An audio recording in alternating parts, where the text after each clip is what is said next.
Yo, what's up, everyone? This is episode 116 of the Blrd podcast. As always, we have Green Tuner. Hello. Creamcast. Hey, what's going on, everybody? Darkside. Yo.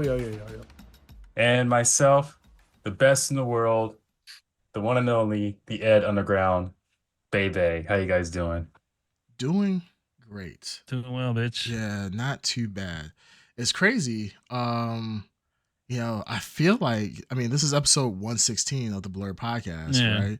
I feel like deja vu that we have done this already, but here we are, another episode 116. I feel like, there's a episode 116.1 out there that is going to be called the lost tapes of certain topics that we discussed in the past, crucial members of the podcast being missing as well.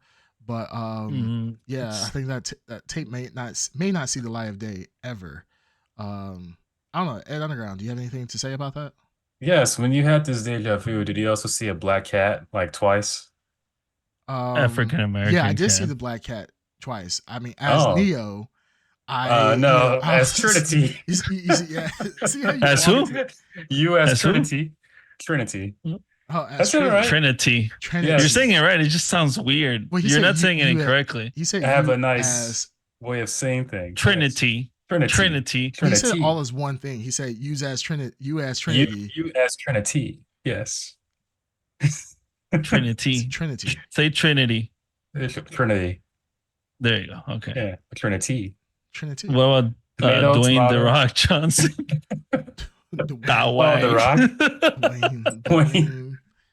Dwayne. Yeah. All right. So DJ. In customary pre-Blrd show, let's start off with a really heavy and sad note. Akira Toriyama passed away. Creator of Mr. Belief. The guy who wrote One Piece, I believe, right? Yeah, isn't the guy that is famous for characterizing black characters? Yeah. And then I think he also wrote Bible Black, which is a pretty good series. Yeah, if you guys want to check it out. It's a great Christian my anime. goodness. It's about black Christian characters. That's what it's called, Bible Black. Bible Black. Oh, so if you really want to feel holy, grab your family. Where's the one? Bring mom, bring dad, bring grandma, bring the cat and the dog too. And go ahead and just play it on full blast and just let the good times roll. If you want to get washed over with just glory, Bible Black is there you go. But yes, unfortunately, the passing of Akira Toriyama was revealed to everybody, I believe, on the 8th of March. He actually did pass away on March 1st, but the family, knowing the impact that was going to have on the world, wanted to have some time alone to grieve and mourn him separately before the world knew. So he actually passed away on March 1st. I forgot what he died of. I think was it pretty much a heart attack? No, it was actually I think a blood clot actually. Blood clot. Okay. A blood clot? Oh yeah. Yes. What you said. Green too. Let's give do him you grace. think he was able to step onto the nebulous cloud though? Oh my goodness. I think the Nimbus cloud was his heart pure. I think I'm sure it was. Yeah. Yes. Wish him back technically. Technically, that's why are people out there trying to look for the Dragon Balls to bring this motherfucker back? So-called fans not out there doing their job. Yeah, that's actually a meme. It's funny enough. People are saying like, oh "Hey, my goodness. hey, don't worry, Akira Toriyama." And they showed the scouter or the ball fight. I forgot what it's called. The little scout. Oh, fake fans here. Yeah. What's it called? What is it called then? Dragon Ball Scouter. Is that what it's called? That's not what it's called. That's not what it's called. Welcome among us, fake fans. Wow. Did better than you guys. Wow. Little sus. No, you didn't do better than us. Off like we're you got it wrong. You did You did the same as us. It's just as bad. Dragon Ball locator or something? Yeah, Dragon Ball, like Dragon Ball locator. Dragon Scouter. Yeah, the funny thing is that Ed did not expect us to call him Ed out. tried to play off a scouter. He didn't know what a He's scouter trying to was. talk shit without us calling him out. It's like, yeah, fake fans. Anyways, let's go ahead and move on without It's a questioning. Dragon me. Scouter. But anywho, It's called a dragon radar, you moron. I just looked it up right now on Google. Wow, You were nowhere close. he's trying to act like he's like putting it up on Wikipedia, talking about exactly what I said. It's a Dragon Scouter. Like, no, that's Well, fine. let me ask you. I mean, this question. You think that also as a side note, or not a side note, but within that, like personally, I thought that like the president of Mexico had died or something, because Jesus Christ, people in Mexico are losing their damn mind over Toriyama, because literally Dragon Ball is like a religion over there. Yeah, it's fucking insane. My respect to my fellow Latino people. Yeah, your fellow Latino people. Your people. Also my fellow Latino people, I guess. Yeah, my people too. Mm-hmm. Well, it's only Latino now. 1.5 Mexican people on this podcast. So Sure. For those who don't know, I am he's not. Indeed, yeah, I'm not. My mom is half and half black, half Mexican, so that makes me 25% Mexican. 25% disowned you, I'm pretty sure. So your mom's half Mexican. Hey, yeah. Oh, come on, you didn't know that? I didn't know that. I said it many times. I forget, man. Oh, no. His mother. Wait. Is, so what are other siblings? What are they? Huh? Why? I mean, Just asking. This is getting spicy. Getting real spicy. Well, my brother is also. Fuck your brother. Okay. Oh my! I like your brother. He's cool. Yeah, he's cool. Like him. But I don't want to know about him right now. I'm talking about your other sibling. I mean, this is International Women's Month, so let's highlight the women of your life, Ed. Well, my mother only had boys, which I am one of. So well, you have other siblings. Don't disregard I do, but siblings. they're not Latino at all. So no, Green Turner, he'll take care of that. He'll make sure it gets put in. Yeah, don't worry. No. You're gonna not happening. Oh, so Olito says, "Wow." He says, "What does your mom look like, Ed? Describe her." Let's let the you'll never find who out. truly knows her intimately. Okay. Inside. No one here. Inside. No. Yes. Can you describe? I mean, nobody here. I mean, you only wish, dream of. Oh, what? No. I mean, have you ever seen like scenes where they show heaven depicted, right? They show like clouds, they show sunlight and so forth. And you see all that? That's every time I look into Jessica Alba's eyes, that's what I see. I mean, sure. I mean, you can say that about Jessica Alba, but I'm saying that about your mother. Well, she has. I mean, you'd be looking from a picture because you never see it in person. Oh no, I've seen it in person, Ed. You know I have. But I still I remember the summer. Yes. Oh yeah. The summer of 2010. We were helping. The Ed Underground's family. I believe specifically his grandmother. We were helping her move, and me and Green Tuner. We were slaving away, clearing that house out to help them move, and then all of a sudden this angel walks out. I was like, Ed, who is that? He's like, that's my mother. And from that day forward, I was like, I was in love. I mean, she was wearing the most. I mean, you see like Friday where you see Miss Parker and she comes out and she's like watering the plants and so forth. Yeah. Like, hey, Miss Parker. Like Ed literally was able to like ask me to do anything. He'd be like, hey, Eric, can you come over? Yes. I'm coming over right now. And immediately, maybe 2 seconds later, I'm ringing the doorbell. Unbeknownst to Ed, I was actually sleeping in his flower bed, just waiting for his mother to come out. I mean, she's a beautiful woman. That's why they died. Yeah, sure, whatever. Ed. Damn. Yeah, there's words cannot describe how beautiful this woman is. She's absolutely gorgeous. And I mean, Ed is second place. If I can't get Ed's mom, Ed's gonna be mine eventually. Well, just neither will happen. Throw a wig on him and whoa. Neither will happen. But Many have tried, I'm sure, but never gonna happen. So Never gonna give it, never gonna get it, never gonna get it, never gonna get that's it. why you never invite me over for like family functions. I'm like, hey, invite me over for like Christmas so I can hang out with your family or something like that. He's like, no. I'm like, dude, like I just want to hang out with your family. He's like, no, you're never gonna be around my mother ever again. Now that I've said all these things, I'm like, dude, It's a bad friend in that sense. yeah, he's a Oh, horrible wow. friend. Like his mother Yeah. is literally probably asked for me, like, hey, why don't you invite Eric over and blah blah blah. Yeah. He'll be like, nope, not gonna happen because he thinks that for some reason he's trying to keep star-crossed lovers away from each other. I don't understand True. why. We already had Ed. We already had Ed. It'd be so- False. it, False. it'd be hilarious if one day it doesn't find his mom, and it ends up being that she's on a cruise with Creamcast. That would be False. absolutely crazy. How Oh, weird would that my mother has conversation be a, when when Creamcast comes back? my mother does have a boyfriend who is around her age as well. Ed, So that doesn't matter. You think, Ed? Do you think when you had Aretha around, you think that will stop? Nothing will stop me. Ed. Nothing. And I would ruin our entire friendship for your mother. Trust me. There's not. You've been warned. You've been warned. Why do you guys sound like Beavis and Butthead? The funny thing is, like, even my wife has given me a pass. She's like, Eric, if you ever get into a situation with Ed's mom, I forgive you. She's like, Well, yeah, thankfully it'll never happen. So Ed, one day- thankfully it'll never you happen. never know. You Weird Yeah. never things know. happen. To quote someone, you never know. You never know. Yeah. Some things you do know. And Some when you, things never happen. if you say so, if you say so. But going back to, I don't know how we got into this thing about Ed's mama, even though it was a great detour. Oh, only Uh, toes. Yeah. Yeah, let's talk about Akira Toriyama.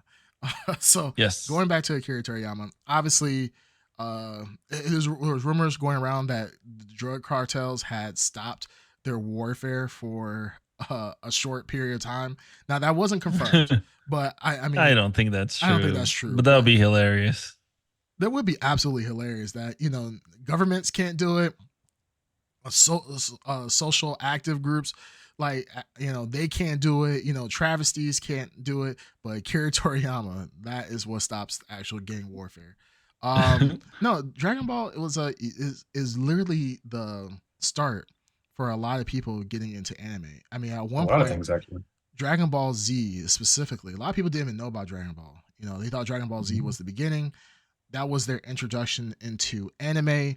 I knew people at the time who didn't even know Dragon Ball Z was considered anime because they thought it was just a different art style. They didn't understand like what anime was and so forth. I mean, at the same time, Dragon Ball Z was coming out. There was stuff like Sailor Moon, Ronin Warriors, and all these other animes that came out during the time, like with Toonami and so forth.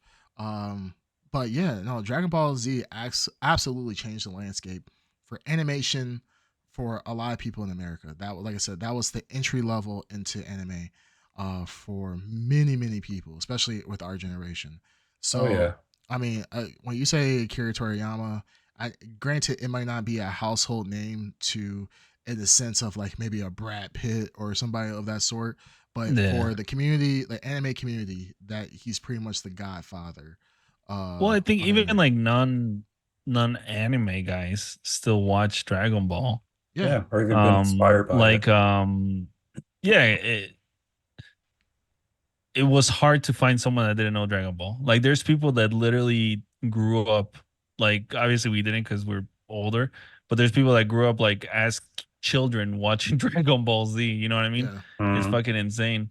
So there's people that only know Dragon Ball from like being young, like how we watch Thundercats or something. Yeah. So yeah, it has a very fucking far reach, right? Like it's big, not just here, it's big for like in Europe and God, you name it, and everyone knows Dragon Ball Z. Yeah, What- it inspired a lot of people too. It inspired Sonic the Hedgehog. He went supersonic. It inspired the creator of Naruto. I think it inspired the creator of One Piece. One I know Piece, that, yeah, One every Piece. major shonen that has came out after Dragon Ball Z, especially the big ones, all those different creators actually thanked Akira Toriyama. Lucas messing up now. Yeah, I'm messing up. Akira Toriyama. No, everybody was thanking them because like he was literally the inspiration for a lot of these characters. From the looks to the plots and so forth, he pretty much fielded an entire genre on the back of Dragon Ball Z. I don't know if you guys seen on Twitter recently. On Twitter, like all these different like creators did come out and wrote, like some of them wrote, multi-page thank you letters to Akira Toriyama and was just talking about how much of an inspiration he was. And not only that, he transcended anime to a point. I mean, we had the Dragon Ball Z movie or the Dragon Ball movie, Dragon Ball Evolution. Yeah, Evolution. It was one of the worst movies ever created. But dude, that was the best movie I've ever seen. Terrible. Why do you troll? Even the main you guys actor. still say Madam Web is the worst movie ever, huh? No, Madam Web is probably worse than Dragon Ball. Worse than Dragon Ball Evolution. They're tied. No, I'll say Madam Web is the worst. Yes. Is the worst. Ed? Yeah. Madam Web is the worse worst than Dragon Ball Sony Revolution? movie ever. No. Huh? I'm asking between Dragon Ball Revolution and Madam Web. Wait, say it again? Revolution. Say it again? What did I say? You said Did I say Revolution. it backwards? You said Revolution. Revolution. Revolution. No, Whatever. Evolution. You know what I'm trying to say? Evolution. Evolution, sorry. Ed, which one's worse? Madam Web. I have to agree. I don't see it that way too. Because at least with Dragon Ball, you can at least have conversations about it. Like, yo, this sucks. Like Madam Web, there was not even Spider-Man. There's not even really a Spider-Man in there. It's yeah, but you got those 3 spider women characters, non-spider whoever they are. Yeah, you had Spider Ombre, and then Spider Ombre, and the 3 spider Spider Jesus. Yeah, Spider Jesus. Yeah, pretty much. Like it was horrible. There's not a lot to talk about it. At least with Dragon Ball, because of just the rich background that it comes from, it's just kind of like you could at least have something to discuss. Wait, so you tell me that Madam Web doesn't come from a rich background, a rich historical, deep, thick background that is the Spider-Man universe? Is that what you're trying to say right now? What, Madam Web is not even it's not even a major part of the Spider-Man universe. Oh, it's a huge part. It's the main part. It's the main part. My bad. Yeah, you know, exactly. My bad. All right. Ever since I saw that old biddy come up in the fucking cartoon, I was like, this lady, she really is the pillar of the Spider-Man universe. Yes, the reason why Spider-Man even exists. with great responsibility, then comes power. Great power or something. Exactly. Yeah, that's where Uncle Ben got it. He made a trip to Peru. Uncle Ben was just a stone cold player. Yeah. He's like telling Aunt May, like, yeah, so one day I bagged this one blind chick in the wheelchair. She told me with great responsibility comes great power, and I just took it. That's mine. I'm gonna tell it to my my nephew way some further down in the future. Like, no, that's just stupid. I mean, well, technically it does tie in because Ben Parker does know Madam Web. Holy shit. I just remember that. Ah, God, that movie. Does he? Does he know? Remember at the end? Dude, I don't remember anything about this movie. I'll be honest. Ben Parker was the guy that she was the EMT with. Yeah. And when his wife had a son, his name was Peter. Yeah. So he knew Madam Web. But does he know that that's Madam Web? He doesn't know. Dude, I wasn't paying attention, or I forgot. Didn't need to. That was Ben Parker. Didn't need to. Well, yeah, they didn't really put it out there. They just say at the very end. He just said, "How's the baby?" He's like, "Oh, the baby, Peter, is doing very great and they're doing very well." And it's just like, oh, I don't think they said his name at all. No, they did say his name. You sure? Yeah, I'm pretty sure. I'm pretty sure they didn't say his name, Peter. Wait, Dark, you guys should bet on it. They didn't say his name. They didn't.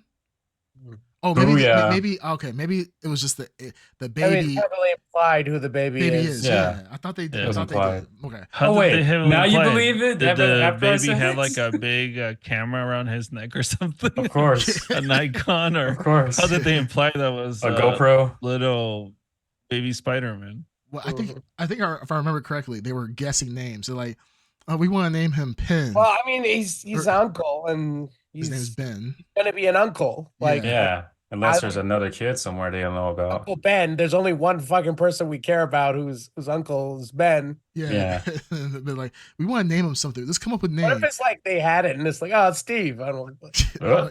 like, like, what the fuck? Like, we want to name him Reader. Like, no. Let's think of something else. Peter. Oh man, that's a great name to Oh. pick. Like, yeah, that's how some stupid shit they would have came up with. But Hey, it's Sony. Either case, yeah, Dragon Ball is 1,000 times better than Madden Web, hands down. Yes. But yeah, no, it's sad to hear about Akira Toriyama. He was very young still. I think he was he? like 68. Yeah, he was only 68. Oh, that's not Yeah, that and he old, had man. projects still that he was working on. Yeah, he still had projects That's that he was doing. crazy. Yeah. He has a game coming up too. It's not a Dragon Ball Z game. Well, there is a Dragon Ball Dragon Z game Quest coming or out. something. No, it's a new project that he was working on. But Sandland? same, huh? Same art style, huh? Sandland. Sandland? Something like yeah, that. yeah, something like that. Yeah. It was something, but it had the same art style. Yeah. Okay. But luckily, It's- like the future of Dragon Ball Dragon Ball was already passed off to other creators. So like Dragon Ball Yeah. Super wasn't Akira Toriyama. He just had some oversight on it, and that was it. So, but in like the movies, he had a lot of oversight, but it wasn't an Akira Toriyama creation in of itself. So that's cool that he kind of passed off the mantle to Dragon Ball. So it's not like how we get with like Berserk, where we're kind of just waiting, Ooh. and probably that story will never get finished out. Dragon Ball can continue on without Akira Toriyama. So, once again, I know I've said it in other chats to other people, but thank you, Akira Toriyama, for the childhood that you had given so many people and Heck yeah. open the eyes of so many new fans to anime, and you made anime cool, which is that's quite the legacy to have, especially on a worldwide scale. So Yeah, I used to make Dragon Ball Z music videos back in high school with Linkin Park you music. look like the type of guy who would be like, Yeah, "Hey, you guys." would be that annoying. Annoying. They were cool back then. What are you talking about? Guys, I made a Linkin Park Dragon Ball Z collage with Meteor. Guys, just watch it. Like you see, like It was the type of pretty guy. rad, wasn't it? It was kind of cool though. I'm not gonna lie. Yes, Back it in the was. day, that was kind of the hype. Heck yeah. Back in like MySpace days. But yeah, if I see that, Yeah. I seen people do that. Hell now. yeah.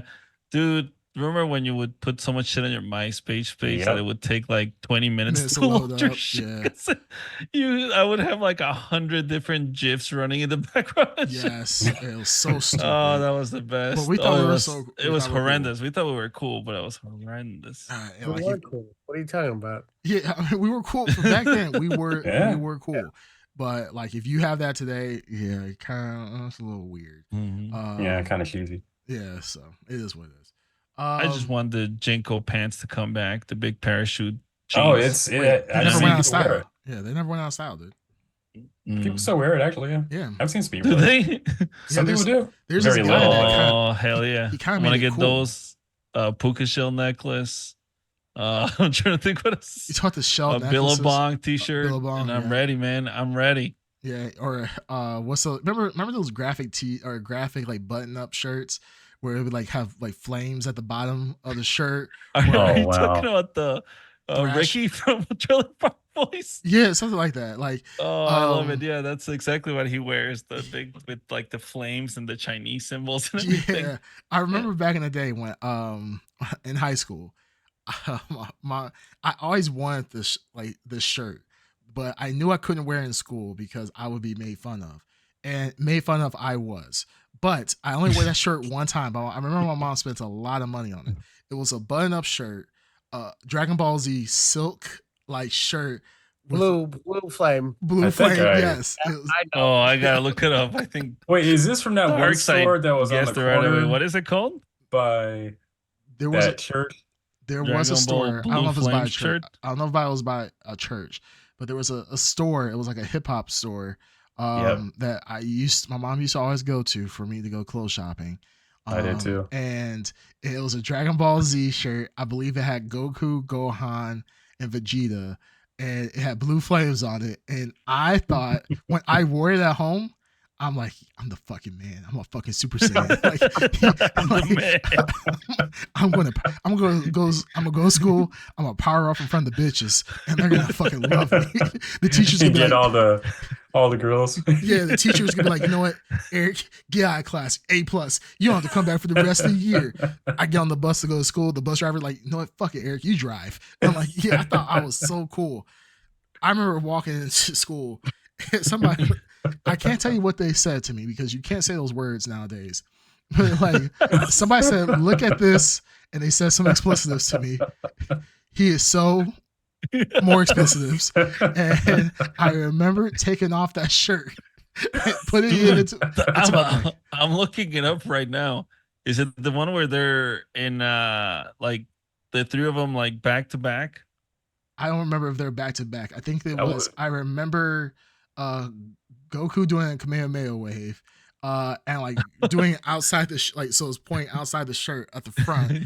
And I don't remember where Gohan and Goku and Vegeta were at, but I remember like Goku was like front and center. I think the dragon was around somewhere, and Shinron.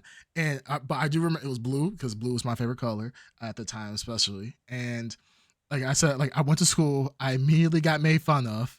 Now, people who knew the shirt thought it was cool. I remember taking it to art class and like trying to draw it and like copy it, whatever. And everybody's like, "Oh yeah, it's fucking awesome, man!" But all the other people who were wearing like FUBU and Fat Farm and all this other stuff, Rockaware, yeah, they clowned the shit out of me. I remember taking it off because I had a big T underneath it, so I took it off and I just wore the T for the rest of the day because I was pretty much body shamed for the shirt that I wore.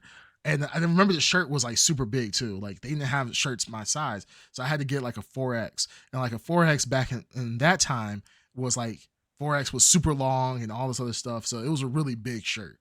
Hip hop shirt. Yeah, it was like a really big hip hop shirt. So it was just like, man, it was absolutely crazy. But I still have that shirt to this day. I'm never getting rid of it. I don't think I'll ever wear it as an adult male, but I will pass it on to my children. And hopefully in the future it will become valuable and my kids get rich off of it. Like that'll be the family. Like, you know, other people give like their kids Rolexes.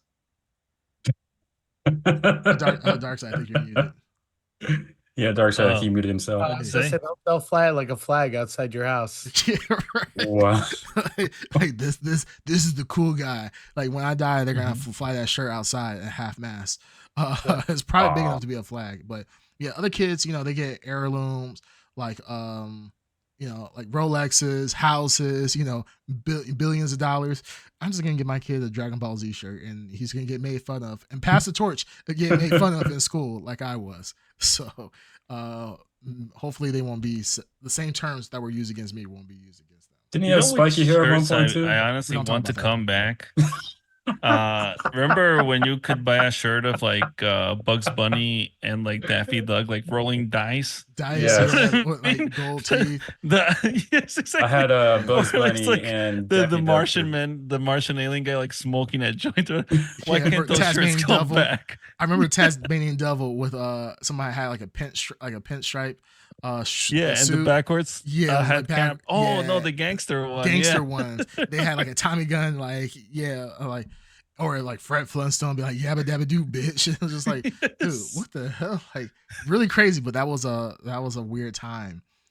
Damn, that was awesome. It was. I have once had a Bugs Bunny and Daffy Duck shirt, and they had the crisscross look when they had their clothes backwards. Yeah. Good time. We survived a weird time. These kids nowadays, they couldn't survive. Those are fucking awesome, man. Those are fucking awesome. They were so awesome. Dang, I lost Akira Toriyama. Oh, I think we're moving on. Yeah, I think we're moving on. Oh yeah, let's move on from that. All right. Any other news you guys want to talk about?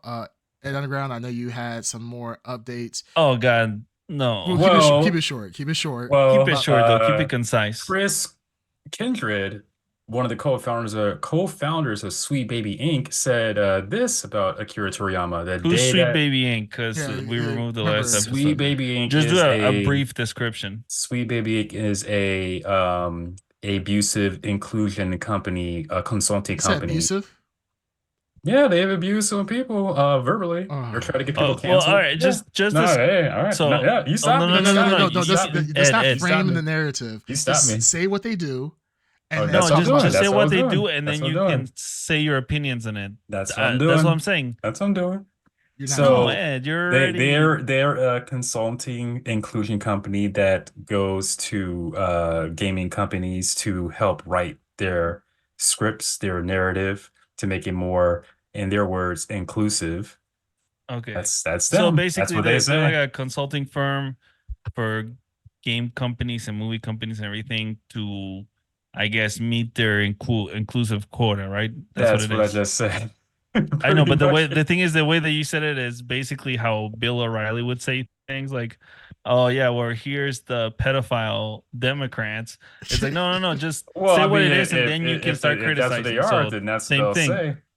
If that's what they are, They if are. that's what they He's are, doubling that's down. He's doubling down. All right, so tell us the news about what is going on. so Make it quick. the Don't. well, they're under fire, a lot of things, political things they've been doing, but recently, actually the day that we all found out on March 7th or 8th that Akira Toriyama died, the co-founder of Sweet Baby Inc. had this to say: Toriyama gave us the best and the worst black characters in anime in the same series. It took range to do that. That's her exact words from the co-founder of Sweet Baby Inc. And to say that on the day of, well, not the day of his death, but the day that we all found out. Pretty disrespectful, in my opinion. It's I not Very, disrespectful. mean, I think it's it's an opinion. very. It's an Well, why is opinion, that? but Wait, well, wait, it's wait. the Why is truth. that disrespectful? It's the truth obviously though. there were. How? Explain. Yeah, it's a truth. I mean, I know. There what's that called? Signaling. What the hell is that called when you're Virtue trying to make signaling. sure? Virtual signaling. Yeah, obviously they're virtue signaling, but there's a point. Come on, man. What's Explain one that? The point. guy with the turban and the big old red lips and stuff that they had to like change to like Oh, purple for the funny. US. Oh, Mr. Popo. Funny thing about Mr. that, Yeah. Mr. Popo is not Popo is not about. even It's black. not even a black person, but that's He's not not the even a black point. Huh? person. But that's not He's the. Mr. Popo is It's a represented deity. as Makala, the god of time. Dark And side. no, Hold, no, no. Yeah, hold on hold to the on. dark side. Boy, hey, if I say it wrong, it's not, I'm not trying to say it wrong. That's No, how no, I'm no, saying that's it. fine. Yeah, yeah. Yeah. But All if you right. actually look up that god, it's Mr. Popo. But we get that. But Black that's not. But skin. Yeah. that's not the But point. The Kiri Toriyama, in fact, drew characters in a very what would be considered like a jigaboo type of racist look, and what other people took. characters? There's other black characters in Dragon Ball, like I've seen black characters in Dragon Ball that the leader of Red Ribbon Army. I forgot his name, or the second in command of Red he's Ribbon not Army. We black put the though. He thing. We was, put the but screen caps before it. They have a very stereotypical way of drawing. I know you're yes, trying to defend, but I'm just saying, come on, let's just be honest. he had. It's just generational things. I'm pretty sure that's his only exposure at the beginning to what you know black Black people, people yeah. or culture are. Yeah. You remember this? So he wasn't that Japan. informed when he started. Obviously. Japan is a homogenous country, so Yes. the expectation for them to draw other races, especially back in the 80s, I mean, there wasn't no great expectation of that to happen. So he drew them in a way that he thought was acceptable, and Mhm. once he was criticized for it, he changed it up, and I think that's a fair assessment. I don't think there's nothing wrong with that. That's the facts of it. So I mean, while the co-founder of Sweet Baby Inc. said that and saying that I think you're reading it just because you have a bias against them, you dislike them. That Well, you read that as a negative thing, but that is, but to but be it's fair, but you don't to be find it. fair, that is range. That is true. I mean, that is a fair assessment. That is But range that you you can don't go find that from disrespectful on the drawing day, well, not the day that he died, an but opinion is an the opinion. Everybody tweeted something on the day he died. yeah, everyone Yeah. tweeted something respectful and Yeah, something like, but "Oh, like, Akira Tama he was so much of an inspiration in my life." Blah blah I blah. know, Then we but got this person in the far look, corner it's got you here. talking about this at work. It worked. I got whatever that person was doing. It obviously triggered you, and now like It you're triggered a losing your mind lot over of this. people. Well, Yeah, no, well, Well, before then it that, triggered a lot of people too, and all these people. well, even one of Again, her other employees said something. They're making a Black yeah, Panther but game. this is like What? I don't understand why you're so obsessed over this. It's not that I'm. just It's not that I'm obsessed over it. It's that Baby games. Baby they're games. making games. That's the thing. That's the problem. Like, oh, I don't want this person who only wants. This is what they said, word for word. They don't want white people in their company. One person who worked for Sweet Baby Inc., who is black, specifically wholly hired black people because she said white people scare her. Wait, okay, so but you're taking this. You saw the video, right? But you're taking this thing. You're taking. Well, no, like, that's the thing. I taking don't this want statement. someone with the mindset and you call it inclusion, but it's really exclusion. Racism is racism. Where to be? But what does that have to do Oh, with I don't what does that want. have to do with what they said? Nothing they said was inclusive. Well, or these are the exclusive. people that are making or want to be making our games. But once again, But I we're don't not want talking that. about we're not talking about the whole thing. we're not talking about all that. We're Akira talking about the Toriyama. comment. Yeah. Yeah. But the statement that This they is said. the person that is behind some games. So you and hate I the don't- person, but we're talking I about don't what they hate said. them. You dislike Yeah, what they you dislike said. it. But it's But the they didn't say same, nothing like, wrong. They said nothing wrong. They didn't say anything. Did they lie? It's a yes partial or no. yes. You said what? No, Yes. How partial. Did Because they lie, one of the yes or things no? she brought up was Mr. Popo, and Mr. Popo is not black. We're not She talking about, didn't bring up Mr. Popo. I brought up Mr. Popo. No, I'm saying she did too. That's what I'm saying. okay, but that's just we're not talking about that. We're talking about from that one statement that we saw. You read a quote. That wasn't in the quote. Yes, That was her tweeter. That was her But that's quote. still Yeah, quote. X. Yes. Yes, that was her tweet. What's this? And that's what Yes. we're discussing. That's what we're talking about. Yes. So Yeah. in of itself, that statement, was there anything false about that statement? Yes, it wasn't false. What was false about that statement? Mr. Popo's not black. You're not talking about Mr. Popo. Once But again, that was part. But that's you said we're talking about that included because she tweet. We're thought talking she about that was. tweet. Yeah, We're that talking tweet. about that And tweet. that tweet is because of Mr. Popo. She So thought Mr. no, Popo no, was no, no. black. But is it not true that Akira Toriyama drew black characters and characters of other races that could possibly be considered? Well, let's specifically talk about black. The original Dragon Ball. Could It had like super stereotypical, Stereotypical black characters. Native Americans, stereotypical fucking what's it called, black people. So that's what I'm saying. You can't deny that. You can't deny that. That's the truth. And once Akira Toriyama was confronted with this, he changed it up. He made these characters now more not stereotypes of, just having black people with big old watermelon lips and so forth, and Native Americans with feathers sticking out of their hat. So once he did that, he changed it up, and that's Yes. it. And that takes range because that's just the truth. So why is that a problem to you? Because she brought up Mr. Popo. Mr. Popo's not even black. She brought that up, but that was not in the Yeah. tweet that But you had brought up. You're bringing up other tweets. But We're not talking about other tweets. You know, when people talking tweet, about they that part. sometimes add pictures to their tweets. No, we're talking about one freaking tweet that you brought up. You brought up the tweet, Yeah, And you part of bringing that up now tweet extra tweets. was with Mr. Popo. but That's Ed, what we're I'm not saying. talking about other tweets. We're talking about that tweet that you had. Yeah, actually that's brought what up. I'm saying. That's It's not what you're saying. attached with Mr. Popo. If I say, "Oh, I hate dogs," and I put a picture below, You didn't put up a But- picture of the dog though. You just had the tweet. You just had the words.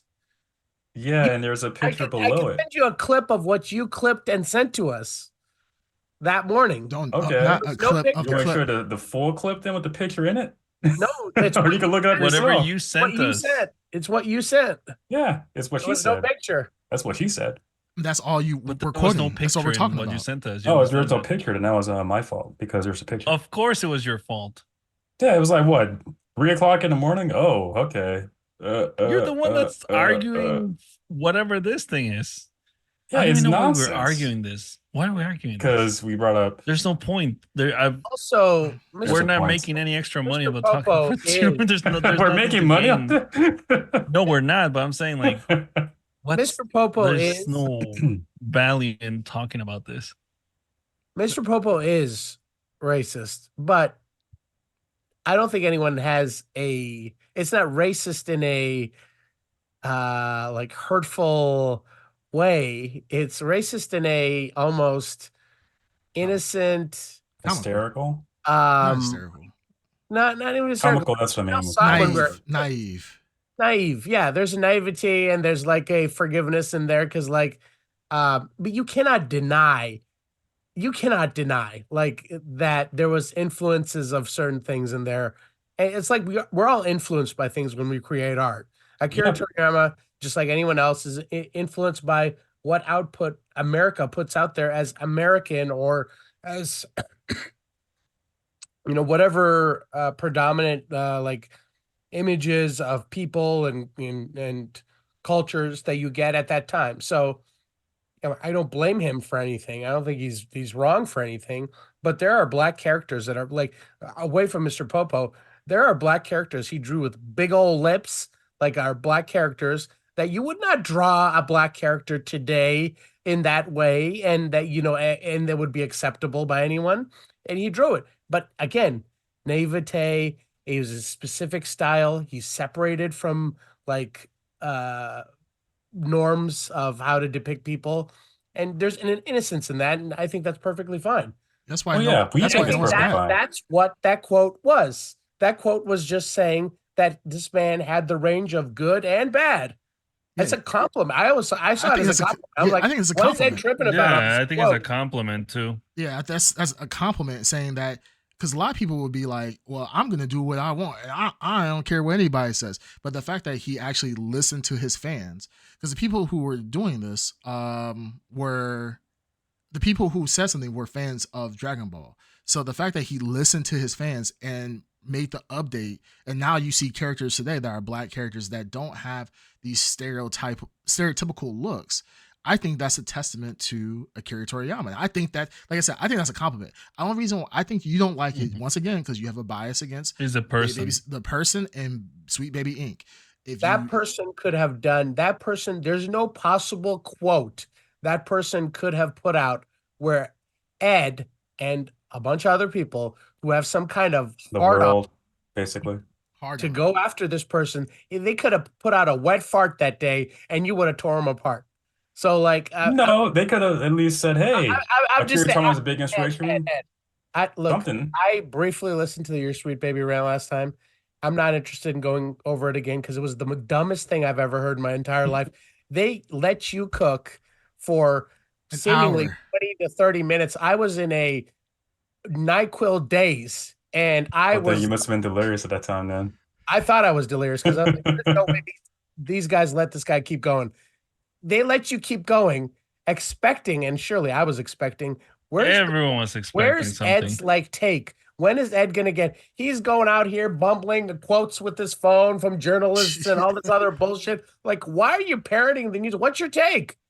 It's nothing. Well, they're racist, and they're trying to make or have made some video games. Yeah, guess what? That's the take. Racism is everywhere. It's full of Yeah, it's racism, but everything. it is not well. It's almost everywhere, I would say, but it's illegal. And think about it like this: if you were to get a job, and they said, "Oh, we can't hire you because you're not white. We only want white people working there." That's illegal, isn't it? So one of the Say it people like that, it's illegal. Yeah, Yeah. so say it like that. Yeah. Yeah, it's illegal. Hold on. Yeah. Racism is racism, when you look at it, be black or white. So if this person who says, Ed, that's "Oh, we still don't hire-" discrimination. We agree with you. Hold yeah. on. Yeah. But these are the people writing games. That's what I'm saying. No, there's none of the people writing games. Did that clip I showed you guys in the Hey, chat gotta is read someone what they're who's talking working about. on the new Black Panther game. She says that she doesn't want white, and specifically did not hire white people because she wanted only black people working in her company. And she said that white people Okay. scare her. Her own words in the video. Well, I mean, Those are her words. that's grounds for a lawsuit That's- for her. So she Exactly. can do But whatever she these are the people writing wants. Who cares, bro? writing and making the new Black Panther game coming out. Who cares? And I don't even know if she knows that the people who made Black Panther, they're white. So for her to even like do that, like, racism is racism. Whether we don't want black people working here or they want white people working here. You can't have it both. It's racism. Who cares? Who cares, bro? I'm just saying. But these are the people writing the games. That's Yeah, why I all, care. All these Like, games have been written before and will be written after whatever the Sweet Baby. Well, that's the thing. Before Sweet Baby, games were enjoyable. They weren't political. I don't want to play. Okay. That's what I'm saying. This is that bullshit. Stop. Games were so great before Out Sweet of your Baby. Back in my mind day. right now, hold on. You are blaming one company for all the Oh bad. no, games? there's other the Yeah. one I mentioned Hey, who has made her own Anthem? company What works idiot for made EA. Anthem? Wait, say Was it again. Sweet You're Baby involved in Anthem? and Anthem. Yeah. No, it was I just a don't know. bad. It I was just didn't. a bad game. There Yeah, was it was a no bad game. baby I involved. enjoyed it. I enjoyed it. I'm sure you did, but Yeah, shitty I games enjoyed it. existing in the past, Your audio's like in will and out. exist now. Yeah. Shitty games will exist tomorrow. You And got- it's nothing to do with Sweet Baby. I don't know why you're going after these people so hard. Yeah, they're a bunch of idiots. I agree with you. But they're not like the boogeyman of the video game industry. There'll be bad games all the time. I don't understand why you're putting so much time, Ed. I genuinely love you like a brother, but Well, like it's not that I'm putting, it's because it's in the entertainment. It's like, okay, one or two out, whatever. But Okay. like several, Okay, we gotta do this real 10, quick. So 50 just games, like, come on. Like, I So- don't want to pay a $70 game to be talked down to. I Ed, want to be you don't even buy $70 games entertained. like that. So don't ever try like you're the prime person to buy $70 games. It's in Spider-Man 2. It's in But once- Spider-Man 2 is a like multi-platinum. yeah, it's a very highly regarded. People love that game. Yeah. Yeah, God people of do love the War, game. Ragnarok They're out there too. All right, Yeah, really it's quick, in there too. really quick. Because What's that? Darkside, you are talking without your headphones, like how your normal setup. Oh, So it mutes you out when other people are talking. So when Darkside is talking, guys, just let him say his piece so that he can, I should try that then. people can hear them and so forth. Boo. But anyways, the problem is ultimately at the end of the day, that's complete bullshit. By the way, what you're saying, Ed. Like About sweet baby Ray. I keep saying sweet baby Ray. Like, Man, man, that barbecue man, sauce. they got some bomb ass God, barbecue sauce. That goddamn barbecue sauce. If it didn't exist, Sweet Baby Inc. Just like Darkside says, you can't sit here and act like, whoa, man, when Sweet Baby Inc. came into the scene, man, all the game quality just went down, blah, blah, blah. Well, some of it did, yeah. But some of it did. And what we talked about before exactly. is that at the end of the day, this is an open economy, right? So when things go bad, first off, these companies are not, and I think before you try to act like Sweet Baby Inc. was bullying them. These are companies at the end of the day. Well, And no, if their the profit, co-founder said word for their- word, yes. if they won't let you do it, Sure. bully them. That the exact word was bully them or something like that to that degree. Sure, they can into say whatever doing they it. want. Oh, it doesn't matter. That's what they say. said. They say that. That doesn't matter. The companies, I don't sit here and cry for multi-million, billion-dollar companies where they might get bullied by a social activist group and a company to make them have more what you will call woke narratives and changing the narrative. I don't feel bad for them because at the end of the day, this is an open economy. This is open commerce. They can choose to do whatever they want to. And if with an open economy like how we do now, consumerism, if the game is bad, people don't buy. Then the ideology behind changing the narrative to be woke narratives or whatever you want to dub it, all that ends up doing is causing those companies to lose money, going bankrupt before. As you said before, they already lost. Well, it woke was it goes 2 or broke. 3 companies As that before, are yes, dead because of this. that though. doesn't matter. That's the choice that they chose to do. At the end of the day, as you have said before, if you go woke, you go broke. This is that's what's literally the happening. implementation. So at the end of the day, you're getting what you wanted, but you're acting as if like, oh my goodness, we're the victim here. We're the victim. No, literally the policy and the principles that you want to stick by, which is the woke, if you go woke, you go broke, is being implemented and is working in your favor. Why are you sitting here acting as if you're the victim now from this company when they're going to go out of business, obviously, if the trend continues, especially with all this expose of them and all the games that they've worked on that has gone bad. And you also did say that a lot of the games that they have worked on has turned out to be good, though. But if they have an I didn't say that's overwhelming, a bad. I didn't say good. I said bad. you said even Spider-Man 2 still was an overwhelming Well, success. yeah, because they're on the coattails of Spider-Man 1. Spider-Man 1 sold a whole lot more than Spider-Man 2. But still, and, it's still success is success. and a lot of people were complaining about Spider-Man 2 because of a lot of things that were completely different with Mary Jane and this whole I forgot the person Did doing you this. did you play Spider-Man 2, Ed? No, because I don't own a PS5. All right, then shut the fuck So- up about that. You don't. I'm going to still talk about it. Well, no, the proof is Spider-Man 2 was a best-selling game. It did well. A lot of people liked it. I've heard a lot of good word of mouth. There's not been anything bad. Spider-Man 1. Anything better. Spider-Man 2 is Yeah, I know. It's accolade. like you're desperate to get something on there. So you're like, oh, well, it didn't sell a bunch of Spider-Man 1. Yeah, I get you. But okay, God of War Ragnarok, didn't it win Game of the Year or something? Didn't it like sell tons of like fucking copies and shit. I don't to know. one Not of, really. Isn't one it of the critically? best. Oh yeah. Yeah. Well, we'll inform you that But it did that's all those things. also on the coattails of the previous one. No, it stood on its own. It's still on its own. Ragnarok. Stood on its own. I mean, that's like Stood on saying its own, bud. It a stood successful on series. the character of what's his name, Kratos. Yes, and his character It's has not a completely sequel. changed. Yeah, Even if you take it's God of War is completely different narrative-wise than the original God but of it's War. still the same character, right? It's still the same franchise. Yeah, but right? it's not it's a It's game. like Though. It's rebooting a whole Spider-Man. game. It's like rebooting Spider-Man for the 12th time. It's like rebooting Batman for the 12th time. It's still Batman. You still have that rich character history. Right. Like if you made a completely new series, it may not take off right away because no one knows about it. How would you explain like Midnight Suns then? Right? So Midnight Suns or whatever that game was, that Batman What is Midnight game. Suns? Was that the Batman game? Oh, Gotham Knight. Gotham Knights. Why I say Midnight Suns? I don't know what that is. It's a Marvel game. Yeah, it's a Marvel game. Whatever game you said. That still has Batman in it, right? And that should in of itself been extremely successful, which it did. It did mediocre. But the thing is that yes, a name can carry a franchise for sure. But what you're doing is trying to meet your narrative. You're trying to diminish the accolades of the games that Sweet Baby Inc. has worked on and has been very successful in with the narrative. Some has been less, some has been more. It's I don't know. It varies between the no. company You're not keeping. And Bandito Mac made an excellent point.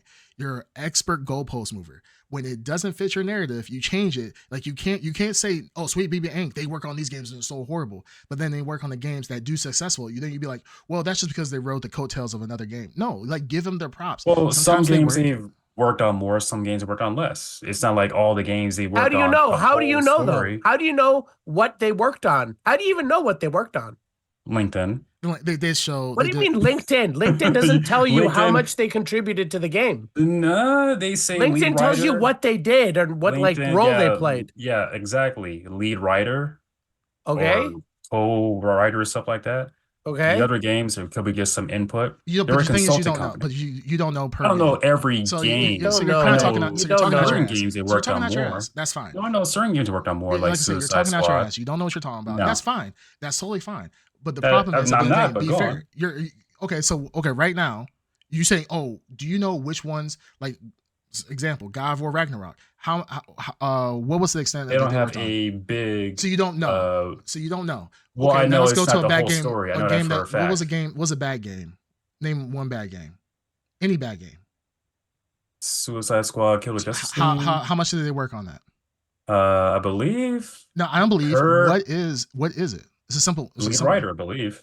You believe, but you don't know. So you don't know. I'm not looking at it right now. But the thing is, you don't know what you. But the thing is, it doesn't matter if you're looking at it right now. You're coming with this. You're stating these things as you're stating these things as facts, like you know what it is. You're dropping these things like, oh, I know this is what. Yeah, because I'm not like I gotta like on my phone like ready to go. Like no, I know. Why don't you have a? This is exactly what I was talking about the last episode. Why weren't you ready to go with this shit? Because you guys was pathetic. Me. You literally had an hour to cook last week. You literally all you wanted to do was cook on it. I didn't have anything ready, so I like found something. Okay, that was last week. Now this week, and I don't either now. Even though I'm seeing a lot of good things, I didn't have anything ready for it. No, good things in your mind. You think you're cooking. That's the thing. It's this.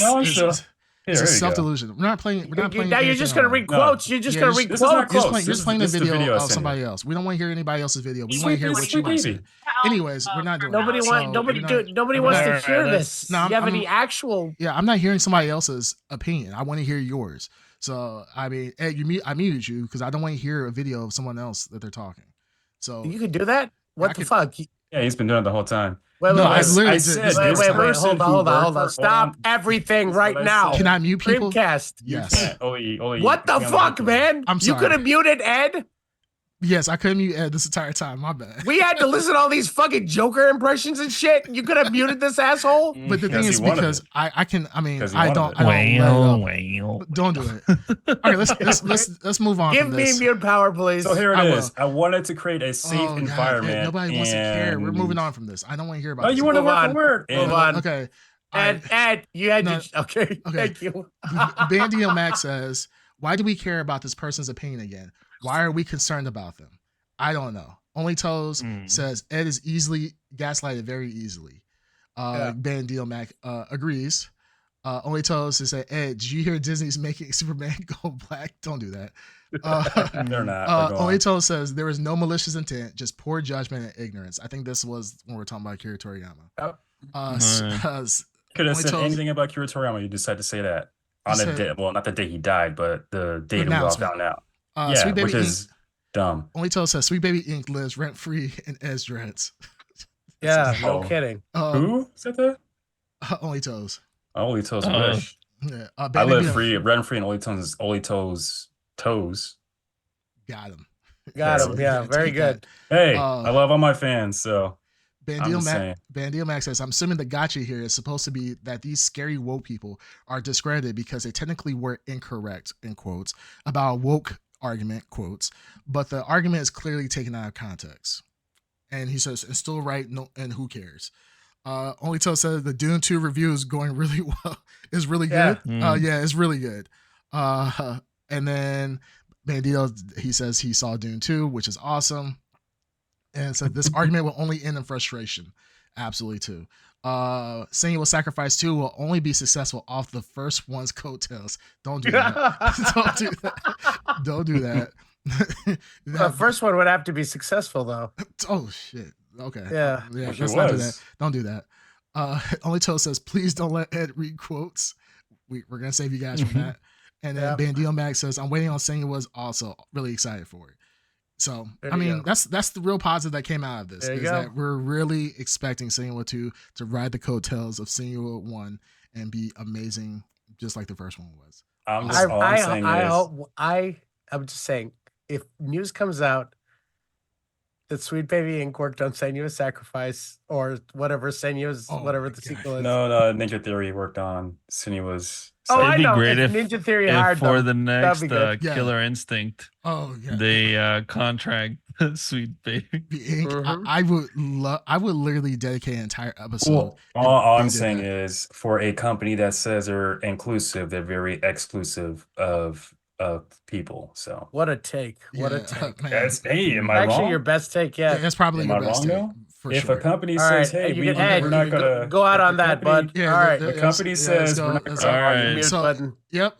Dune. Dune Wow. 2. I'm Now, so angry at you, Creamcast. I'm What? sorry, guys. I'm I'm so sorry, guys. I really want Ed to cook, and the thing is, this is obviously Well, I can't cook when you guys are talking over me. Well, No, you're just microwaving. That's all you're You're doing. You're microwaving, just yeah. reheating Well, shit. it's hard to do when you are talking over me. I'm Ed, just you saying have no. We let you talk for an hour. Yeah, and I wasn't literally. even ready for that. Like, oh, here, it's over now. Oh, You wait, can't- because okay, you let don't me make- find you some don't Well, make- things now you really have time to quick. prepare, and you're coming with some weak shit too. Yeah. So I'm gonna call you Chef what? Mike. You're not cooking. I'm gonna call you I'll Chef call me Mike. Chef Blrd because I can cook, but y'all won't let me cook. I'm just saying. There's nothing for you to cook. Well, Chef. if a company doesn't allow you to work for their company because of your skin color, that's racism. That's what this company Yes, is. Yes. doing. and That's we what I'm agree saying. with you. No one's No one- agreeing no with one's you, agreeing. moron. No one's agreeing. No one's agreeing. Their ideology is in video games or trying to be in video games. That's all I'm saying, Awesome. and I don't want it. All right, Ed. Only That's all Toe I'm says Ed does not cook. He's working the subway line making Sammys. Damn, not even Hmm. sandwiches. He's making a little. He's a That's what I know sub about those. architect. Yeah, He's a is. sub architect. Only Toes must really know about Sammy's, huh? Oh, brother, this guy stinks! I don't even know what a Sammy is. What's a What's a Sammy? A sub- Sammy? Yeah, I don't know what a And Sammy No, is. sandwich. That's what Sammy guess. means. Yeah, But where are you going with it? Yeah, I don't know where you're going. Like Sammy, the way they're using it, Only Toes is using it Well, as apparently a they can't cook sandwich. either because they're going to Subway. So Oh, okay. Okay. You got him. Chef Mike. I'll tell you guys, Chef Mike. He's killing it Oh. right now. call me Magic Mike, but go on. Okay. Anyways, all right. So holy let's shit. let's get back into our actual review. Almost on top of the hour of our podcast, which is Yeah. perfect timing.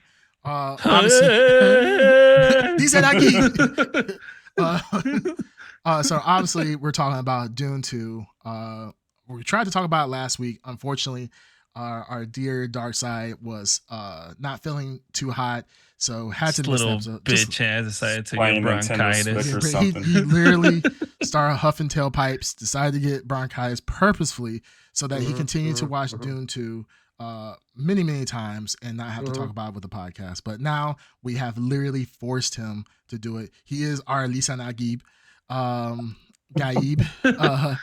So everything he does from now on for the rest of this podcast will be the chosen one. What is it? Oh, my the, knife the one or thing that they always Oh, do yeah. when the one guy what is does it like go again? My no knife. no no Javier Bardem, whenever he's talking like singing the praises, he does this like weird hand thing. Oh, yeah, he does, Yeah, Oh. yeah. Yeah, no. I mean, we honestly, we're not the three of us, outside Dark Side. We are not the Dune experts. Dark Side No. is the obvious Dune expert. I like Dune buggies. Yeah, I'm hoping that's part of the same universe. yeah. Well, eventually, I guess they will be. Maybe Do they? Do they have Dune buggies in Dune? something Dark like Side? that. Yeah, they do. Oh shit! Wow. These Aggies. So they're Dune buggies. Then when you describe them, technically, because it's not just any Dune buggy; it's a Dune buggy. Dune buggy. Yeah, I Yeah. mean, I guess. These Aggies guys, everybody. This is Good something the stuff. chosen one would This is say. this is all good stuff. That's like the as it was prophecy. written, as it is As it written. was As it was written. But no, so obviously Dune came out 2 weekends ago to great success. Obviously coming from the coattails of Dune 1. Good story. So I mean, Same writers. There was a lot of hype behind it, and Dune 2, I believe, delivered on every facet. Honestly, I know. Has anybody seen it more than once? No, just No. once. Okay. And how did everybody see it? Do you see it with like IMAX, or do you see it in like a shitty movie theater? Regular. Yeah, Starting regular a theater, small yeah. IMAX theater. Okay. Yeah, look at you. Yeah. Yeah, I saw it in IMAX with the nestling comfort of the Ed Underground. Nice. Nestling comfort. His knees were behind me the entire. Oh yeah, because he got the tickets like Mhm. last minute and had to just pretty much get whatever he could. Yeah. Dang. Yeah. Usually I know I like to have the Ed Underground sitting beside me or on my lap. Yeah. I was gonna say I always put You him on my wish. lap when we go to the theater. He's You literally wish it was happening. my sandworm bucket. That's what I was gonna say. He was gonna be my sandworm bucket, and I was robbed. I was robbed. robbed of that great experience. Yeah, so I mean, I've been watching people's reactions online. Some people, there are those like IMAX full immersion theaters where they have like the wind blowing and so forth. So when Paul is riding the sandworm, there's literally wind blowing in your face. Some people were kind of upset because they want sand in their eye to really get the experience. But of course they can't do that. No, this movie seemed like an experience in of itself. This is cinema that I feel like have been missing for a very long time. This is the cinema that pre-COVID, this almost felt like Avengers. Affinity, what was it called? Avengers Endgame. Endgame, and what was the Infinity War. Infinity War. This felt like that type of hype, honestly. I felt that type of excitement for this. But I feel like this is like back to what true cinema, remember in COVID, like, everybody was saying like, oh no, let's just do streaming for movies. That's the new wave and that's what we're going to do. And then people like Christopher Nolan were pretty much saying, no, like cinema, some things need to be experienced in movie theaters. It cannot be experienced at home because, with the sound system, just having that massive IMAX screen, the high fidelity, everything. This is the movie that made me believe that again. I did not get an experience like this, like I did, like I would say, with like an Oppenheimer type of film. I feel like Oppenheimer you could watch at home and get pretty much the same experience. I feel like Dune, this was an experience in of itself in the movie theater. What do you guys think? All right. Well, not everyone at once. Yeah. Yeah, damn. I liked it. I don't know if I liked it more than the first one, I'll be honest. I thought it was a great movie. The plot was really good. I enjoyed that it looks like it's going towards a darker destiny. But yeah, it was good all around. The only complaint I have is the baby. What's the actor's name that plays it, the baby when she grows up? Anna Taylor-Joy. Taylor-Joy. And so, like, why is she in everything, man? It just takes me out of the movie when I see her now. Oh, you're such Because a it's like fucking hater. she's just in everything. Of course, I'm a hater. Yeah. Just I see her in everything, and now it's her, and it's like, God damn it! It's every fucking movie I watch. It's always has to be her, I think and she's it just fine. kind of takes me out of the Of course you movie. do. Of course, she's a very attractive person, but I'm just saying Good actress, overall, too. it's like everything. She's a good actor too, but at the same time, I don't want to see the same actor over and over again, whether it be her or it be somebody else. I need just a little different cast. Oh, But otherwise, it was cool. I really enjoyed what's the actor that plays the mom? I don't know her The name. I forgot witch. her name. Rebecca Ferguson. Rebecca Ferguson. Ferguson, right? Yeah, like it's pretty cool because she's like basically like manipulating everybody Yeah. Mhm. to believing that what's his name is the chosen one or whatever it may Mhm. be. Mhm. Well, Yeah. so I'm going into this movie not reading the books.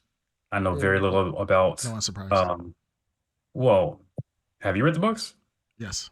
Oh, All of them. All of them. How many are there? Like 4. No, 3. I don't remember. He's not wrong, Ed. He's not I think wrong. it's 4. there's yeah. more than 3. I said 4. Darkseid as our resident. That's judge. correct. It's more than 3. It's It's more than 3. Correct. More than got 4 it. too. Got it. He didn't say all that. He Yeah. just says More it's than more than 4. 3. Yeah. Got it. How many are there? Ed, you've Darkseid. been How many are defeated. there? You've been, Darkseid. you're Doesn't done. matter. Ed, you've You're been defeated. finished. How many are there? Come on. Darkseid. Doesn't matter. Doesn't matter. Answer the question, Darkseid. You've been defeated. How many are there? You're done. Ed, are you moving on? Chef Or Mike. not? No, you didn't answer the question. How many Dune All books right, are there? Darkseid, you go ahead and go. You can talk. Talk about it then. Well, yeah, no, I liked the movie a lot. I thought it was good. I also liked the first one more. The problem I have with this movie, I was curious to see, when we guys talk a little bit more about this. I knew where the story was going, obviously. This is the end of the first book. They made some changes. But I've always felt, even in the book and every adaptation, the end of the book gets rushed. Paul goes from um like this like the Muad'Dib, like the like this freedom fighter and this legend, this force on Arrakis that everyone in the universe is like hearing about. He goes from that to challenging the emperor so quickly. I've always okay. So it's always bothered me. I But knew. yeah. Okay. I just thought it was like for the sake of being able to fit everything into the movie. That's what I assumed. Yeah. I didn't know that's how it was in the books too. It is in the book. However, if I'm being honest, they Yeah. left a lot of stuff out of this movie. Obviously, both movies. You could have made this into 3 easily. I mean, there's a sweet spot probably, and Denny Villeneuve probably found a good medium. But yeah, that's even in the book. When you're listening to the book, there's a moment where Paul makes a decision and he does something because he's basically, through the whole story, he knows the end. He knows the end goal. He knows what he's going to become. He's fighting it. He doesn't want to go south. He doesn't want to face certain realities. And his mother is like going the opposite direction. She knows he has to do it. But yeah, it just kind of, there's a natural moment, and there's no other way to do it. I mean, I'm sure you could have redone it in the movie, but that destiny, when you're facing to get, accept your destiny, he accepts it really quickly because there's a moment in the book that does not happen in the movie where he it forces his hand to go further. So there's What elements. is it in the books? Just so at least we know. Yeah. So there are things like his sister is born at this point. He has a son with Cheney. So they have a firstborn son. They what's that? I was gonna say the baby gets killed. Yeah, the baby gets killed. Yeah, so the baby gets killed in a raid.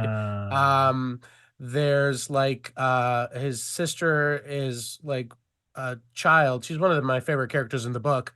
We never get to see her in the movie. They just chose not to have her be born. She's born already in the book, and by the time he challenges the emperor, she is like a 7-year-old, 6-year-old girl, and she's like fully like conscious of what she is, and she's one of the creepiest like omen childs, and she's the one who killed. Well, spoiler. She in the book is the one who kills the emperor. She's the one who says Okay. grandfather and kills him. Um, so there's a lot of motivation for Paul to do stuff in the end of the book that they didn't put in the movie, and they made some decisions, which is fine because they seem to be. There's a third movie they want to tell. Excuse me.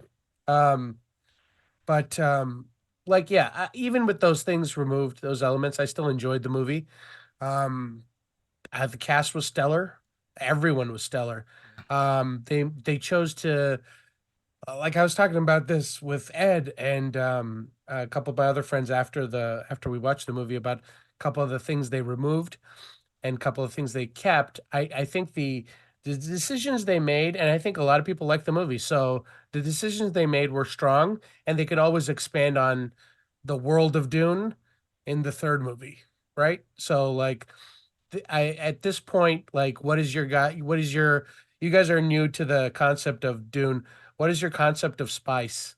Like, I mean, I don't think they did a They good don't job really establishing address it. it into Right. the. Yeah. Yeah, They I didn't do guess a it good would take job too of. long, right? It would take. No, it wouldn't take too long. It just would open up an avenue that I don't think they have time to tell right now because it would more. It plays into a lot of politics, and that would probably be in the third book or the third movie. Would it Yeah. come across as boring if they talked about it? No, I think it would have been good, but again, I think it would have just opened a lot of doors that they either open the door all the way or they don't kind of idea. You know what I mean? I don't Right. know. It's So it's like not. a halfway open door type Yeah. deal. They, Yeah. they Yeah. tell Yeah. you enough to get you invested in the story. Yeah. They tell the point of just what you need to know and just keep it pushing. Um, I mean, looking back, so to answer Ed's question earlier, no, I did not read the book. I was more talking about your reading skills as opposed to reading the book. There's 6 books. Yeah, I mean, good job googling it. I'm gonna You read said you them. read all the books, but go on. That's why I was lying. That is incorrect, but go ahead. Well, how many books are there then? It's 6 or 7 then. That's not what you Or said. I think there's like 8 books, but I'll find out. Go ahead. Well, the day that I actually looked, it was 6 books. So Okay. They just hit 2 books from you. Okay. Anyways, On the day you actually looked, when it was then. the day that after we saw the movie, So in because I was that on a what? in that frame of time, 2 more books were written. Sure, apparently. Oh, okay. When I looked it up, it was 6 books. 6 books in the main story of Dune. the Dune I think saga there's also he 28. wrote 23 books in the series. Frank Herbert wrote 20. He wrote 6. Brian Herbert and Kevin J. Anderson Yep. wrote 17 other books in the series. So there's a lot. No, of books. but there's 6, and then there's 2 that complete the story written by his son. So Oh. the story of the story, the yeah, main story is I think it's 8. But yeah, but he wrote 6 before he died. Okay, so yeah, I 2 was right. books. Oh well, so they said technically there's an unfinished 7th book, and then there's 2 books written by Brian Herbert and Kevin J. Anderson. That finished out the main Dune story. But then there's prequels to it and so forth. So yeah, and I read all that shit. I read all the prequels and shit. yeah, which so is 23, really good. 23 in total, which is crazy. Wow. But and the idea of spice outside, I don't know anything outside the books. I mean, people have I talked to people who read the books and they told me like spoilers or things that happen. But I think spice for what it is, they already kind of set the tone, right? But so spice is a psychoactive drug that if you get exposed to it long periods of time, it makes you trip out. But the Fremen are so used to tripping balls that to them it doesn't bother them outside of their eyes turning blue as an effect of heavy or prolonged exposure to it, So and true, it's yeah. and is needed for interstellar travel. That's the main purpose of it. If you don't have it, then you can't travel the stars, and that caused the Harkonnens, or Harkonnens. I'm sorry, Harkonnens made them extremely rich, and that's kind of a cool thing. Like outside of that, like the greed, I think most people can understand the greed of becoming billionaires, if not trillionaires, off of harvesting spice for decades. And then getting that ripped away from you. Now, we don't know necessarily the backstory. And I think Dune doesn't really do a great job of really starting why the outside of that conflict in of itself. There really doesn't tell a lot about the Atreides and why they're kind of so the emperor loves them, but knows they have to get rid of him because I guess the Atreides are such a dominating Too force. popular. Yeah, and people like him too much. Yep. He has to kind of take him out to secure a spot. They don't really do a great job of setting that up, and especially in the first movie, it just seems like, hey, the emperor set you up to die, blah blah blah, and that's just what happens, and Paul kind of takes over. They go a little bit more. I felt like went a little bit further in, obviously, about the Emperor's betrayal and what the Atreides mean to the whole galaxy, but into the Empire. But I mean, that's the one thing that I thought was kind of lacking. The motive behind that, it just kind of became, we're really here just for the spice, and it kind of got the Emperor kind of wanted to take us out because he just didn't like us, and now it's just kind of like a revenge story with Paul. And it's just kind of like, well, I gotta get my house back to glory, and that's just kind of what it is now. And everything else just kind of falls in, I'll say, very lightly into that whole plot and the future plot of the series. So that is the one thing that I kind of took away from this movie as it being kind of superficial to an extent, if that makes sense. It just didn't feel as epic of a reason of why he's doing this, outside of they killed my family. Nah, I have to find some other way to do it, or some other way to get back at the Emperor. Which, if that was all Doom had offered, I would be like, this is kind of trash. Not gonna say trash. This is kind of basic. But one thing I really loved, I 100% loved, was the fact that like Lady Jessica's character was so, like, I feel like this movie was less about Paul and more about the women, which Yes. I really love. Like, Yes. Paul being the figure of this prophecy was really great. Like, but Paul didn't want this shit. Paul was just kind of like, I'm cool, just kind of just being a Fremen at this point. Because he really just wanted to be with Chani or whatever, and just wanted to chill. Book is narrated like a bookended, being told by the Princess Irulan, who you meet in this movie. Emperor's So daughter. Emperor's daughter. So she's narrating from the first book. It's her story. She's the one telling you the story of Paul, right? So you nailed something. This Dune is a lot about women, the power women have. Women are huge in this universe. Right. In that, not just like one of my favorite, the Bene Gesserit are some of my favorite characters, and what they do is really really super interesting. But you're absolutely right, Jessica Chaney. We don't get to meet Alia, but she's a very important character. The Reverend Mother, all these characters, the female characters, and the amount of power that they have in the show, or sorry, in the story, is understated. But I'm glad that stood out, because that was something that was really important in the books. Yeah. I just loved it because of the fact that it just seemed like, while Paul was sitting there as a background, Jessica is really pushing this narrative of him being the Lisan al-Gaib, and he is the one that is going to, the voice from the outer world.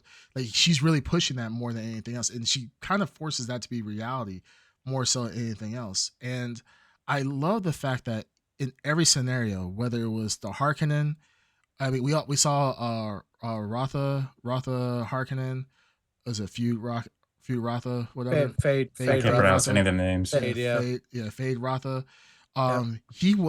He's Paul. He's just the same as Paul. He has the same abilities as Paul. He's not as that's the cool thing with the Bene Gesserit. They're just spreading their cards. They're spreading themselves not thin, but they're spreading themselves out to the entire galaxy and pretty much saying, hey, even if 9 of these are wrong, this one person is right. Now we have an alliance with that one person, and everybody knows, like, don't touch the Bene Gesserit. So they're just pretty much casting the net out, and whoever fulfills that prophecy and can get them to power, that's who they're gonna follow. I really like the fact that you could see the Bene Gesserit literally playing them in real time, where they have the Harkonnens, like, hey, you have our Rotha over here having the same ability as Paul. Out here, if he wins and he becomes emperor, Bene Gesserit's cool. He has women behind him, pretty much hyping him up. Talk about the Bene Gesserit tactics don't work on me. He smashed that girl that first night. Like she's like, I'm gonna give you some ass. I bet you no one else can give you that. And then boom, knocked her up on the first night. Get this Bene Puseret. Yeah, she's like, you're gonna fuck me. And he's like, whoa, the voice. I can't help it. It's the old lady. She just grabs a young stud and makes What in the world? She's like, I got the gum jabbar. It's like, get erection. Dick, son. Gum jabbar, this is poison needle. I mean, it's crazy, but it's awesome that you can kind of see that. And I really enjoyed the fact that, like I said, if you take out these male characters are literally just pawns, and in the background it's the women who are really controlling everything. But it doesn't have to be obvious in your face. It's something that you can be able to see. There's a lot of things that they do it so like subtly that I really like. Because you can get the main Dune story of here's the protector, here's the white savior to the brown people type of narrative you can get. And that's kind of, in your face focused on that. But then, and I do love that. I think that's a cool concept in of itself. But then you have these women in the background who are really making this story come alive. And I think that's just excellent writing that he's done, where he can have several themes coming at the same time and converging to that central point. And while I do agree with the whole emperor thing, like him challenging the emperor in the second movie, I felt like that was kind of rushed. I feel like it wasn't. It felt rushed. I didn't know it was part of the novel. Yeah, it didn't feel earned. Like I feel like defeat some families first. You know what I'm saying? Like I know it seemed like, oh, you know what? The movie needs to wrap up. Let's get this. Let's get what's his name in here, and literally that's what happened. Chris Walken. Let's just all right, guys. Just have Christopher Walken. Oh wow! Wow! Comes down with his little. I kind of felt like he outfit. Yeah, he kind of took me out of the movie a little bit when he was walking. Yeah, that was amazing as the Emperor. Yeah. Yeah. We have some comments really quick. Bandia Mac, he says, I feel that it is because it is really about the women. When you talked about understanding the conflict with the Atreides, it is all about birthing the Kazowitz Haderach. And how the Bene Gesserit wanted to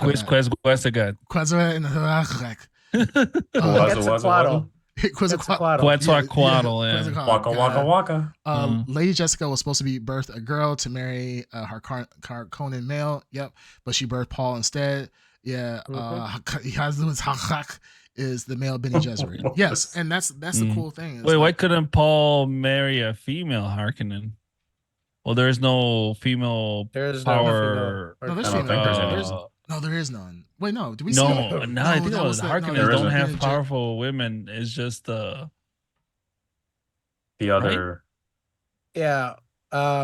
What's your question? Why couldn't Paul marry? Why couldn't Paul marry a Harkonnen woman?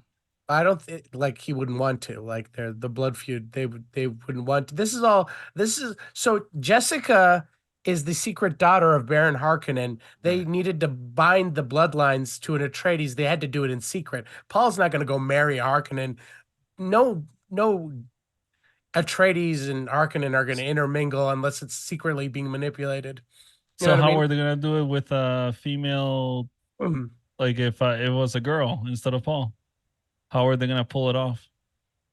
They would probably secretly. If she was born a girl, if Jessica gave birth to a girl, that girl would become a daughter of no, she would not be Atreides. She would become a Bene Gesserit. She would have no name, just like Jessica had no name. She wasn't a Harkonnen. Oh, because She would she's just be a concubine, right? yeah, she would be a concubine, and she would be assigned to okay. whatever house her bloodline would be beneficial in manipulating. So if you have a daughter, then that daughter is basically, this is the trade-off. We give you this concubine and if she's ordered to create a daughter, she creates a daughter. That daughter's ours. Right. Okay. But the boys you can keep. Yeah, so that's If what it they sounds allow like. you to have a boy, you know what I mean? They're not supposed to, if they allow you to have Allowed to have a you know what boy. yeah. I mean, Oh, can't, so like- like, do they just abort the No, they could babies choo- if it's No, going to be a they boy? can Choose. They No, can- so they can the Bene Gesserit can manipulate the sex inside their body Oh. to yes. create. Wow, I the- didn't Didn't know know That's that. cool. So Paul was supposed to be a girl. Girl, She was yeah. ordered to create a girl. really? Yeah. But Yes. she wanted to further the prophecy of the Kitzat Sadarat. So she made him into Knick-knack, paddywhack. knick-knack paddywhack and made him into Yeah. a boy. So yeah. Yeah, no, that's. I think that's kind of cool. Like, That's why the Bene Gesserit are cool, man. They're real cool. yeah, Those they- are cool. The thing is that doesn't, like you said, it's hinted at in the movies. Yeah, But it's I not know it is. outerly expressed like But I the liked how level much of, like, they- power. Yeah, I agree with you, but I like how much they spent in the second movie. I was surprised with how much they showed of the Bene Gesserit's scheming and their plans. Like, I was really surprised. yeah. From Yeah. from the emperor, from all the way from the emperor, with his daughter, making her pretty much. But the thing is, okay, so that's the question. I mean, if that's the case, Mhm. was Florence Pugh's character Princess Aurelian? Mhm. Yeah. Why was she a Bene Gesserit? She was trained She's to be. been trained. She's to been be trained. So, Since birth yeah, or whatever like that. Yeah, but I think she's more like because she's the princess. Okay, so She's Oh, she's okay. the daughter of the. So So that's why they're so teaching her. She's the stuff. yeah. Okay. So okay, gotcha. Okay, so that's Yeah. that's kind of cool because I mean the funny thing is I like have their yeah. the mother was like the Bene Gesserit, you know, whatever her mother, founding mother or whatever she's called, she was like, hey, you know, when the princess was like, you know, what am I supposed to do in this? He's like, well, we've trained you just what's her name's what's a Some of these names get me. I forgot her actual real name. Leia Sado, you know, the Bond girl. Leah Sadu. Leia Yeah. Sadu, yeah. Leia Sadu. She, you know, after she gave birth, you know, or you know, was pregnant, you know, the princess was like, y'all, you expect me to just give birth like I'm a concubine? And the mother was like, yeah, that's what I've been training you to do. So you're gonna get that Atreides dick if that's what it takes. And that's what happened. And that's such cool. It's cool how the Bene Gesserit, like, first they're trying to preserve their power into women. If a man gets it, it's kind of like there was another anime or something like that was like something similar to this, and this predated Dune predates it, but a lot of stories, like, they don't let men have like these powers because men normally just can't control like the urge. I know what it was. There's an anime called Claymore where they're making warriors, and they only allow women to become warriors because men, when they became warriors and they got excited, that power was almost like having an erection or coming or having an orgasm or something like that. So men weren't allowed to have this power. I felt the same thing in Dune, and I was like, that's kind of a cool concept of not letting the men have that power of having the voice, because men would, like, the Bene Gesserit are being very tactical about, we're going to give our powers to certain people, this, that, and the other, and trying to build alliances across the galaxy. And, you know, the first guy that comes around, he's pretty much saying, I'm going to take over the world. I'm pretty much going to do a holy genocide. Pretty much. That's kind of what happened. And then the Bene Gesserit they're kind of right. I mean, the prophecy said it, but they weren't lying. The male that gets that power, you know, even though they've been waiting for hundreds of years, I'm sure there's other males that have failed, but, you know, a male gets that power and all of a sudden he's doing a holy genocide, a holy war, and pretty much is going to kill billions to save trillions. But that's still crazy in of itself.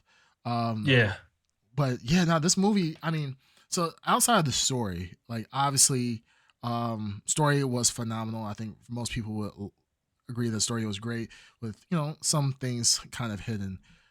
The cinematography of this movie was also it's beautiful, gorgeous. I And mean, again, they know how to do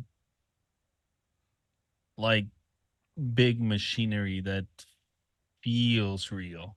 Yeah. Mhm. Like I'm still impressed on how they're able to do that because a lot of other movies, like even like Avengers or whatever, you see a big spaceship, Mhm. but it just doesn't feel like a big spaceship. You know what I mean? It does. It just feels like a regular spaceship fighting and shooting lasers and everything. But in Dune, there's like a scale that they're able to portray where it looks fucking massive and it feels massive. It sounds massive. Like the weapons, that crazy ass weapon that had like the spread shot. Yeah. This Yeah. the sound design that they did on that, where it sounded like one of those like army things, where like it fires like a round of bullets and you don't see like the impact until a few seconds later. Yeah.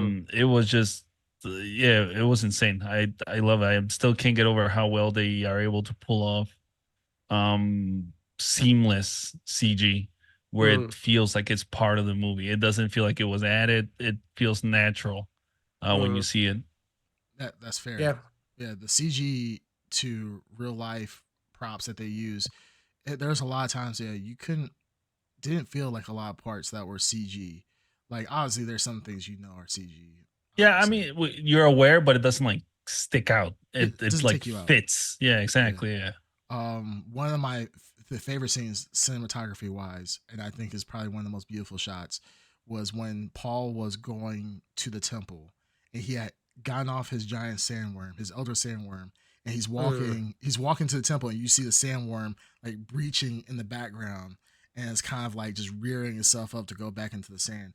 I was like, Yeah. that's Yeah. just beautiful. That's a trailer It shot. is. Yeah, definitely, 100%. Yeah. Um, Yeah. It was also cool seeing how they like move. Like you can literally take like a group of, it's not like just one person, where they showed when they're traveling like as a caravan mhm. Yeah. and they have like little huts like on the sandworm as they're fucking like these animals. You can, it's almost like a camel. You can ride them, it seems like, for long distances, Mhm. and literally like you can just have like a small like troop with you as you're traveling, like through the deserts. It was like a nice little touch where uh they use it so often that they know how to like set up a little tent where they can chill while someone is driving the sandworm. Yeah, Mhm. no, um like little things like that that kind of inform you to like the bigger world are pretty fucking cool. I Yeah. like all the little world building that they have in it. no, Mhm. no, it was kind of cool though. I mean, in the book in Dark Side, you can correct me if I'm wrong, or Ed Underground, since you are an expert in the Dune series. Yes. The Yes. best. The best. Um, they don't actually ever depict Paul riding a worm at all. So that was literally just Okay. done for the movie, like the actual explanation how they did it. That's why I read somewhere, and I just wanted to. I don't remember. I think he does ride a worm because it's When a he big. write, they don't tell how they Oh, do oh, it. they don't show it. Yeah, yeah, yeah. Yeah, they don't It's describe it. talked about. It's talked about. Yeah. So Yeah, yeah, yeah, the yeah, fact yeah. of the whole Yeah, like worm when he writing. rides the worm, I think you find out he rode the worm because the news gets to his mother that Paul has ridden the worm. Like it's the last Like the piece. big one. The Yeah, last, that Yeah. she. Yeah, that she's spreading his thing is like it Paul has wasn't. ridden the worm. Yeah. I heard this somewhere, but it wasn't like the prophecy started by the Bene Gesserit. Yes. Like, Yes. weren't Yes. they the ones that like kind of seed Yep. the what's it called, the whole coming Messiah and different planets, just in Well, case like they need it or something? so there is a natural prophecy there, and the Yeah. Bene Gesserit just inflamed that Took it prophecy as their in own. different directions. Yeah. Yeah. They just made it their Okay. So own. the Lisan al-Ghaib is always been there, but they've been on Arrakis for years, Yeah. fanning the flames in the right direction. You know what Yeah. I mean? So they've been doing stuff. So there's a natural prophecy, there's a natural religion. All this stuff exists. They're just moving it, shifting it into their direction of Paul when they needed it to. Okay, yeah. All Yeah. right. No, And but then the other thing is also like I think Javier Bardem needs to like change his citizenship to fucking whatever the hell Middle the Eastern. Middle Fremen Caesar. are supposed to Yeah. be. Yeah. He's such a convincing like for lack of a better word, like Arab figure, Yeah. that I forget that he's a Spaniard. So what the Yeah. hell? Where he's like, I think he "Ah, did yes." He did Yes. phenomenal. Did Yeah, great, he's dude. yeah, as a Spanish dude, they made him a Stilgard like it's so convincing. It's like I can't, and honestly, I can't see anybody else being Stilgard whatsoever. Yeah, it was so convincing. The key moments of this like funny moments were actually like funny. There's a couple times Mhm. where I was people, surprised at the humor too. yeah, Yeah, Yeah. the humor was Yeah. refreshing. yeah, a It couple wasn't people like laughed. Marvel humor, thankfully. No, it wasn't like Marvel humor. It was the humor was more of I would say it still kept you in the moment, but Yeah. Little it was chuckles. huh?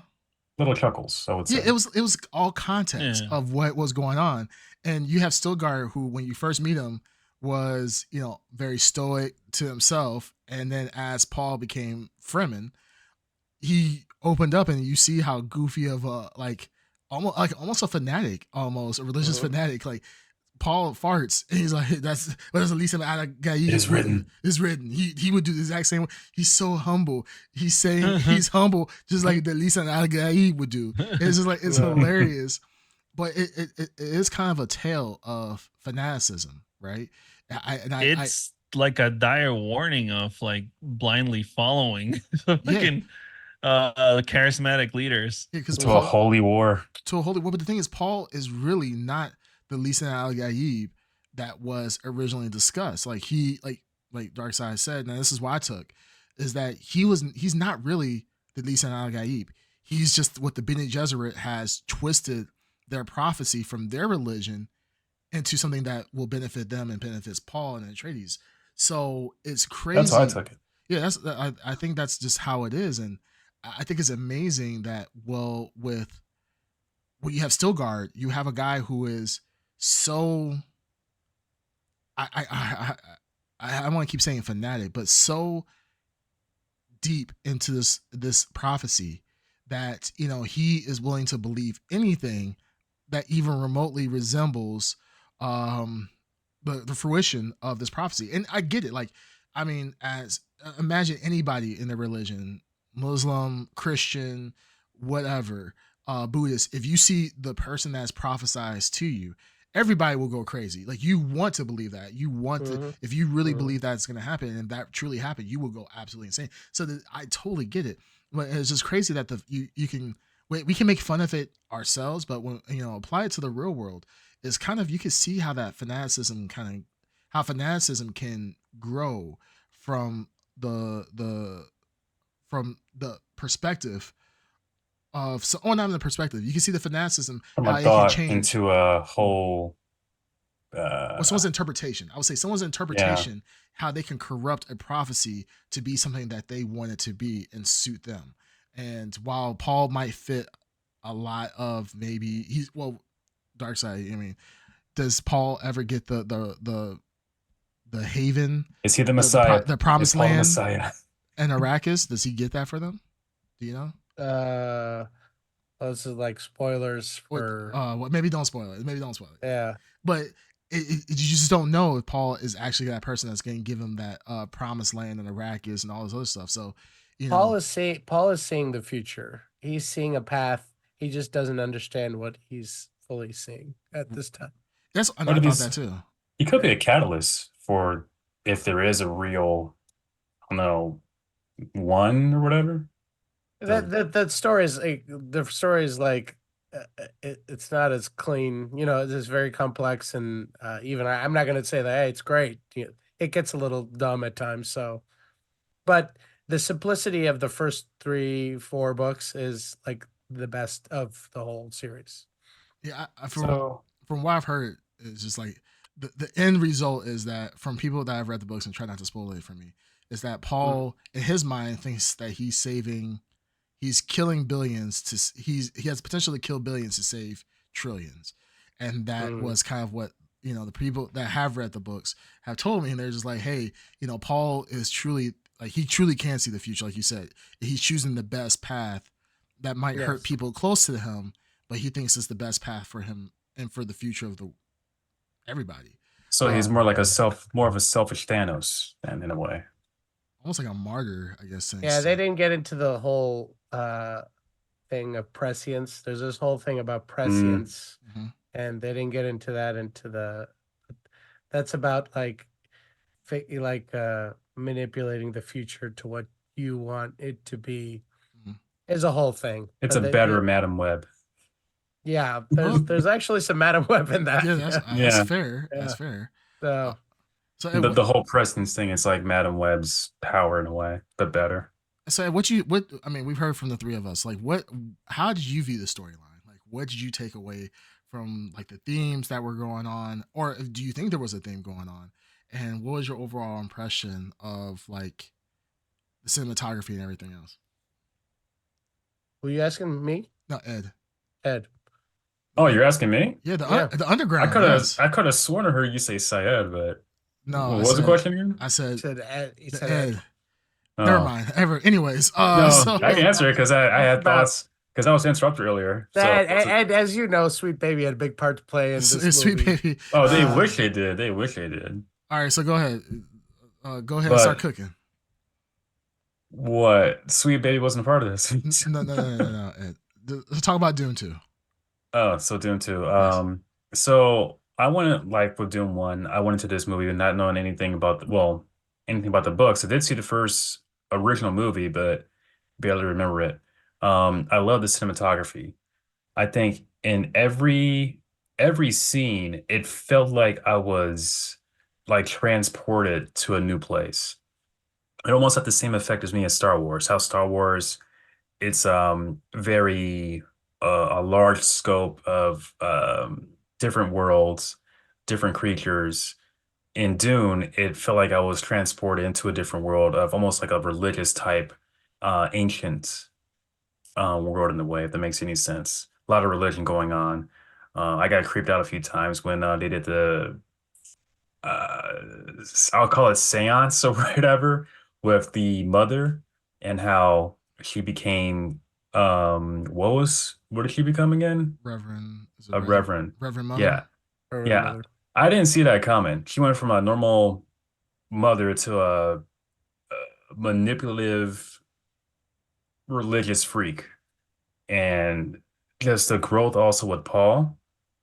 I love the growth of Paul. Somebody say it's a little bit fast, but I love it how he went from not really confident of his future, not really wanted to really be this Messiah, till very confident, very loud spoken, even towards the end when he was talking to another, I guess, reverend or a sister who was It's wearing about all black. The Bene Gesserit, the Holy Mother or whatever, Reverend Mother.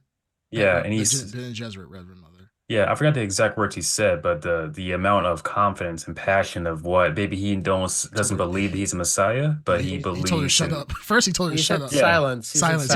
silence. silence, like just like oh She's wow, like- he went from because I didn't really like him in the first movie, but in this movie, like okay, I'm for this guy. Like this guy is he can come across as ruthless. He may not believe he's the Messiah, but he he's got part of the chops for it.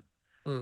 And I wanted to ask you, Dark Side, because there was parts in the movie that I actually experienced a headache.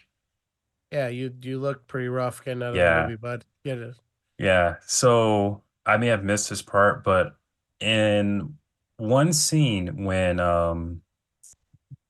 they're on a planet and everything like everything was white and black. Why was yeah. that? That's on the Harkonnen homeworld. Is that because Okay. So that's just an aesthetic choice that Denny Villeneuve made to just make it because they're pale people, like it's a depiction. So their world, their home world is just shown that way. Okay. Just it's also I think it was just a visual difference, choice. so you could show you're off Arrakis at this point because they showed other worlds too, so and Yeah. they distinctly look different. I thought they explained it by because their son is black or something like that, or they have a Yeah, I think they did try to explain it with something, and that might be the case. I just don't remember. Yeah, I remember them saying something about it was a dark moon or something like that, and that's what caused it to look black and white. But that was a stylistic choice. Mhm. I'm pretty not cool. gonna lie, it was pretty cool. It was, Yeah, I like that Yeah, stylistic that's awesome. choice. Yeah, that was I pretty just good. couldn't fully experience it And because I was experiencing the head at the time. it That fits the sucks. look of the Harkonnens, like, you know, from Mhm. the first book. You know what I mean? So Yeah. like they got that pale skin and black and white thing going on. The contrast. Do Yeah, you it was guys know that the kiss between Fade Rothma or whatever and Baron was actually it was not scripted. That was so when Baron pulled him in for a kiss, Yep. he kind of like he's like, oh, he kind of got surprised. See, they went with it and they played it off well, but that wasn't part of the Wasn't in the script. script. wasn't Yeah. part of the script. Yeah, but that's Bill Skarsgård. Skarsgård. You can't when that man does something, you can't be like, nah, I don't want to do it. I mean, Yeah, because Baron Harkonnen is pretty much a pedophile in the book, Yeah. and like That's hilarious. talks Didn't a know lot that. about he talks a lot about his nephew's body. You know what I mean? He's like he admires his nephew, and I don't remember if he does anything to him, but like he definitely partakes in young men a lot. So That makes there's sense now. that kiss, like it's cool. It's Yeah. cool because it fit into their characters. yeah. So yeah, that was kind of cool. I really did enjoy that. Now granted, watching the original Dune movie and comparing it to the second one, I kind of already knew what was going to happen as far as the second movie was concerned. I was like, I knew that Paul wasn't going to die at that last battle. A spoiler alert. That he was going to win and he was going to do some weird, reversal, like flip the knife around and stab you, and you didn't see it coming. So that was kind of like a little spoiled, but I did like the fact that if you weren't aware of like the first Dune movie and you watch this, there's certain things that for people who are watching it who didn't know, they were truly like kind of shocked of what happened, especially at the end when Paul decided to leave Chani and go with the Emperor's daughter instead. Cold. It's a bold move, but I would say cold. Oh, cold. Yeah, it was cold. Like, and I do like the one thing. This is not coming from myself. This is from people who've read the books. They did not like how Chani was so emotional, which is a departure from the books where she's a lot more. She's actually more logical than Paul, and more calculating and so forth. And they were kind of like people were kind of surprised by that. Like, why is she being all emotional? Why does she care so much about Paul? Pretty much choosing the Emperor's daughter. Why is she so serious about Paul? Becoming her true Fremen and choosing the Fremen people. When in the books it was more of a, I don't really care what you do as long as you take care of us. Sleep with other women, marry her and become the emperor. Really don't care, and I will support you all the same. So that was one thing. So I feel like this movie has something for everybody. For people who didn't know the books, I think you got a great sci-fi movie for sure, with a great story. And I think for people who read the books, the characters that they envision how they would react or how they would be, is not the same of how they. It's not what they got, because I feel like from the first movie where it's like Chani was very cold, calculated. Paul was seeing visions where Chani was killing him. Everybody's like, oh, that's a lot of people, like the people that I talked to who read the books, they're like, oh, that kind of makes sense with Chani. Chani's not that emotional person. She's not that person. She would kill Paul, in this in a logical sense, as opposed to now the Chani who's actually like somewhat pretty much really in love with Paul and like feels betrayed. Everybody else is bending down to Lisa Al-Gaib. And she's sitting there like, this motherfucker cheated on me. Even though he did tell her, I will love you too. There's no breath in my body. When he said that, people I don't know if you heard this Dark Side in the theater, but people on the side of me, like they gasped when he did that. When he said, I'll love you to my last breath, and then turned around and said, oh, to the other girl or whatever, I'll take you as my wife or something like that. Yeah. When that happened, like people on the side of me, they gasped. Like, oh, okay. Yeah, because I was like, whoa, I was the same, like, whoa, what? Right in front of her? Like, dude, at least, I don't know. Well, in the flashbacks, he always had Chani at his side. Yep. Yeah. So he always made it seem like Chani, which I don't want to spoil stuff that I know. Now, Dark Side, I don't know if you want to talk about it, but like Yes. it made sense. Like Chani being at his side, but Chani really wasn't at his side.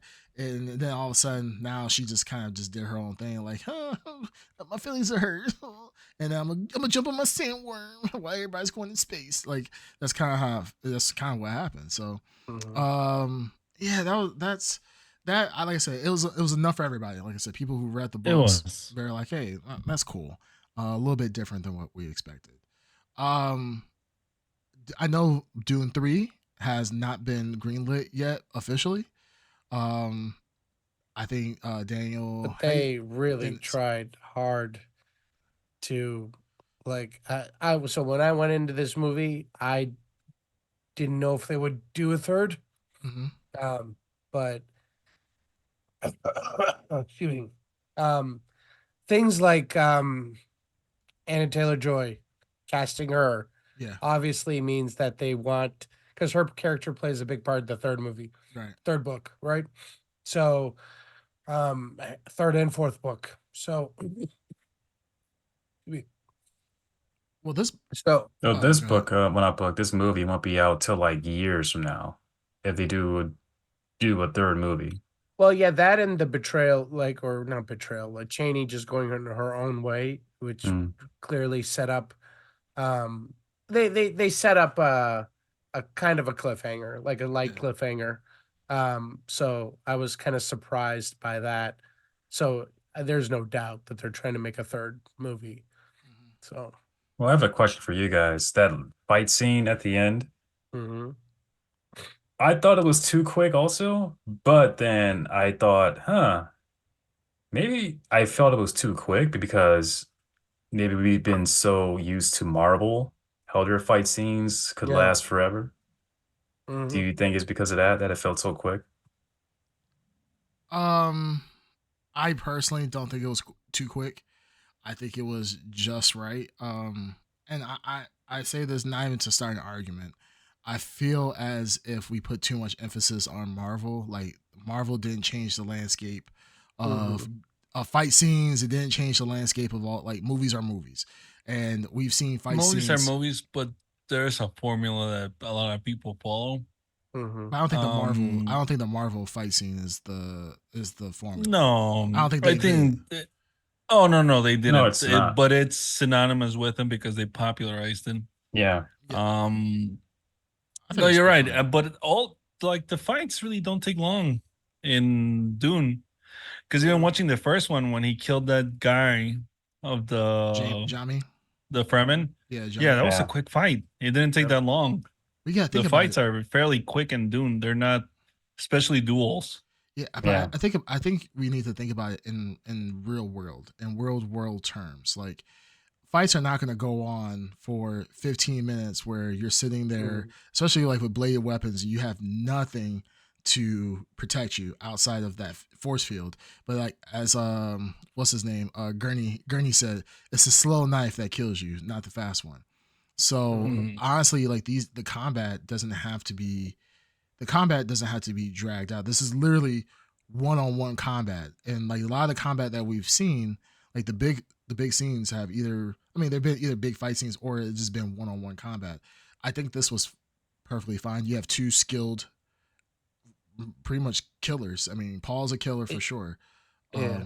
And so is Fade. Fade. Pale Yeah, guy. Fade. Well, Fade. actually, in the book, so I don't know if they did this in the movie, but Fade has, they show him in the stadium. He has a white blade and a black blade. You guys, did you see that? There's don't- two blades. He carries two blades. I didn't see Who? the I remember the difference. black one he Who carried. carries it? Fade. Rotha. Fade Rotha. So, Okay. in that stadium sequence, so the idea is that I'm trying to remember, the black blade is poisoned, the white blade is not, and there's a combat style to that, using those two blades. Like that is like a traditional Harkonnen, I think, style or something. Hmm.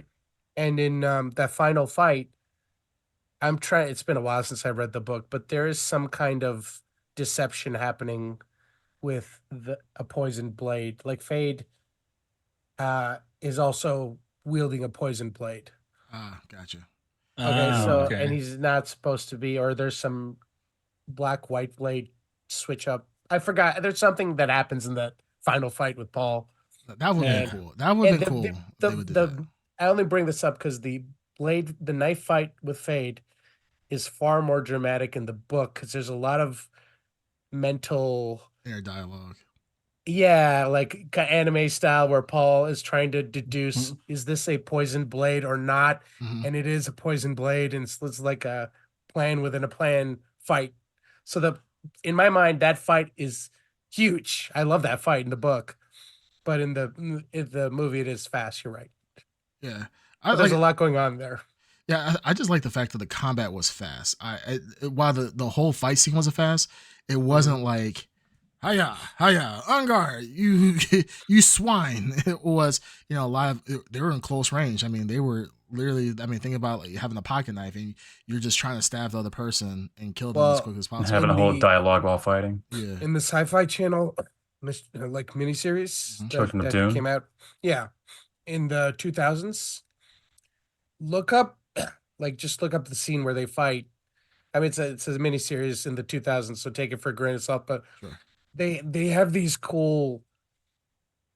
I don't know how to explain it. It's like Matrix powers. It's like Neo fighting Yep. Agent Smith. Nice. But they were trying to depict the weirding way, which Mhm. in this movie they did not make it into a cool effect. Mhm. But in that series they did. Gotcha. So that fight has been epic before Mhm. in other depictions too. Okay. Yeah, I thought it was fine. I mean, this is I thought it was fine too. It was Yeah. serviceable. I thought it was fine. this movie. That's simple and yeah, it was to the point. You had to think. Did anybody else also have this issue? Did you, even though this movie was long, did it feel long to you guys? For me, it felt long, but it felt like a good long. Like I was like, damn. Like there were certain parts of the movie I was like, damn, this movie feels like it's been going Like on an for average hours. what Blurred she said. podcast, Blurred podcast episode. Yeah, pretty much. It's honestly. yeah, Except with the fucking 1 hour rant that goes nowhere. yeah. Well, that it Oh, it goes goes somewhere. It goes somewhere, baby. Straight to the trash can. Yeah. Balls. That's 86. We need to start 86 in these conversations. But Huh? I don't know what that means. it's a cooking term. 86. Oh. When you just take it's off the menu. Like we're not serving this no more. So it's a allusion to your cooking. Never mind. It's okay. Anywho, but no. Confusing the boy. Terrible. Yeah, he's like 86. Terrible. Why is there And you numbers? never heard about 86ing anything? No, I know about 69ing things. Okay. All right. Okay, that tells us everything we need to know. All right. Big old dicks. Yeah. No. Yeah, no, this felt like a long movie, but it felt good. And it's been a while where I've been in the movie. I'm like, dang, this movie's taking forever. I kind of don't want it to finish. The last part of the movie, I felt it was just action packed. There were so many things going on. At the very end, I'm not gonna lie, I was like kind of gripping my chair, like, holy shit, like a lot of things are coming at us really quick, especially when the war started. So that was kind of cool. That was kind of cool. Really great direction. I feel like this movie pacing was great, direction was great, and really even in the slow parts of the movie, cinematography was still awesome and on point. The story was still progressing, and even the small parts as the slow parts as they were happening were very pivotal to things happening in the faster parts. So like I didn't feel like there was I felt like at every point in this movie there was a payoff, and that payoff at the very end was very well done. Like I said, it kind of sucks that we had the Emperor. I wish we had somebody a little bit more than Christopher Walken, to be honest with you. I agree. that took me out of the What are you movie. talking about, baby? Hell yeah. I wanted to hear him Took talk me out of the more. movie. No. Is he feeble? Is the Emperor actually feeble in the books like that? His part is not that big, so kind of it's fine. He fits up to perfectly interpretation. fine. Why can't we have the Emperor of Mankind? I know, right? Buff as hell. Like the Warhammer Yeah. one. Oh, Where it's just Warhammer. a skull and a throne that they keep alive by sacrificing like 1,000 souls a day. Oh yeah. That's kind of hot. I'm not gonna lie. No, talking about Warhammer, like this. I'm not gonna lie. Dune has set the stage for like cinematic sci-fi movies. I'm really hoping Oh Warhammer. yeah, it's gonna be a while before someone achieves this. Yeah. And this is a movie that was done with $190 million budget. So Yeah. this is an achievement in of itself for a good movie for a low Yeah. budget. Mhm. Marvel, eat your eyes out. Like you don't have to have everything be Avengers level to Mhm. produce a really great movie. Godzilla was 30 10 million, right? 10 Yep. million. 10. 10. 10 million. Jesus Christ. That's what everybody's That's and it won an that's like Oscar. a micro budget. That's Mhm. I mean, Yeah, there- it's like an independent movie yeah, almost. I was gonna say there's indie films that Yeah. probably have bigger Yeah. budgets than that. Wow. I bet you Sharknado 3 probably had bigger budget than this. Yeah, It's probably Sharknado better 3 than probably Marvel. cost more to make than Exactly. Jeez. And this movie won an Oscar. Congratulations to Godzilla. -1. Godzilla. Yeah, Yeah, minus he one. deserved it. Absolutely, he deserved it. Um, But yeah, that's it. It's gonna be a while before we get this level of like this is personally probably not as big as Lord of the Rings, but this is like that sort of movie where It's it in kind of almost like its own thing. I know I'm saying, but like Lord of the Rings was like a event all to itself, and it kind of set the standard for like fantasy movies. Yeah. Yeah. I'm hoping that this also like sets the standard for like a darker sci-fi And it's movie. what I'm Because missing. I mean, what's the last like dark sci-fi big movie that we had? Big movie? Right? I There's can't think of one no- in theaters. No. Fucking Rebel Moon, bro. Rebel No. Dawn. Ooh, Yeah. yeah, but you can't. You know, that's Uh, high art. That's Damn right. Um, You're Oh, damn it's right. it's a piece of something. I would say probably maybe Prometheus. That's years back. Oh, Prometheus had so much promise, and they just Maybe. fucking threw it down the toilet. Yeah, it had a lot of promise. I feel like it didn't hit. I feel like Fucking it the scope of this. No, there's not a I lot- love the there's- movie. It's just Yeah. they never delivered on like this big thing about like, meeting our creators and our creators want to kill us. And it was just so interesting. And the next movie is like, oh no, the android just killed everyone. Killed Okay, well, everyone. I guess that settles That's that. it. That's all, So- folks. That's true. But this is Um, what I've been missing. Like Dune, this is the type of movie or close to it that I want to see. Mm. We've Yeah, no, been it's an excellent movie. So more Hey, likely, we baby, said it all there'll goes be back. It all a goes back to third the. movie. I was Uh-huh. gonna say it all goes back to the Chronicles of Riddick. That's the Oh, one God. that That is the I one that's miss it. actually, yeah, that is the stage where I that can knocks make it right on the door, baby. Okay. Hell yeah. and then there has been teasers that Riddick, the second Riddick or the Furia Riddick, where he was last going to Furia, is being filmed or the script is being written. So I mean that is literally. Are you doing Triple X or Yeah. Yeah, Okay, that's we're not talking about Triple X. Yeah, Dark Triple Side. X. X gonna You're give it getting to you. your Vin Uh, Diesel X gonna give it to you. vehicles confused. No. Oh, the DX, yeah. Yeah. All right. but no, I think yeah, I don't know. I don't think we've gotten a movie. I can't think of any sci-fi movie off the top of my head that has been at this level. Now, granted, I'm looking at budgets right now. Like we brought up Lord of the Rings. Lord of the Rings, for Two Towers, Two Towers and Return of the King was 94 million each, including the Lord of the Rings, Fellowship of the Ring. Yeah, my bad. I adjusting said for Twin Towers at inflation, I'm first. pretty sure it's pretty. Adjusted for inflation, it has to be up there. Yeah, The Hobbit was 180 million. So this Yeah. movie is on par with some of the great movies that fantasy movies, sci-fi movies, budget wise is in that I range. think recent budgets have been pretty inflated. Recent Pointing at budgets Marvel. are insane. Yeah, Yeah. 400 million. I think Marvel at one point was pushing Yeah. 400 million plus. So yeah, no, that's very true. But this is a different movie also too. Like while you can have like all the nice, I mean, I don't know how much is CG versus was not in Dune. It also depends on like time. Time is from reading things and listening to things. It's like time is the biggest enemy. Yeah, A lot of these studios like just want to crank them out, and they just want good enough Mhm. CG. Yep. With Dune, it seems like no, they got the best CG that they could get. It wasn't like a good enough thing. So maybe they allowed for more time, or maybe they had a bigger, like a better, more reputable studio. I have no idea Sure. how they managed it. I'm Well, just it's like the type of surprised. CG, the type of CG they're making, right? And how seamlessly they blended it into the environment, and um, you could go overboard, and I think they held back in some spots, and they were subtle in others. So It was subtle. yeah. That's what you appreciate. Like good CG is like Mhm. nice and subtle.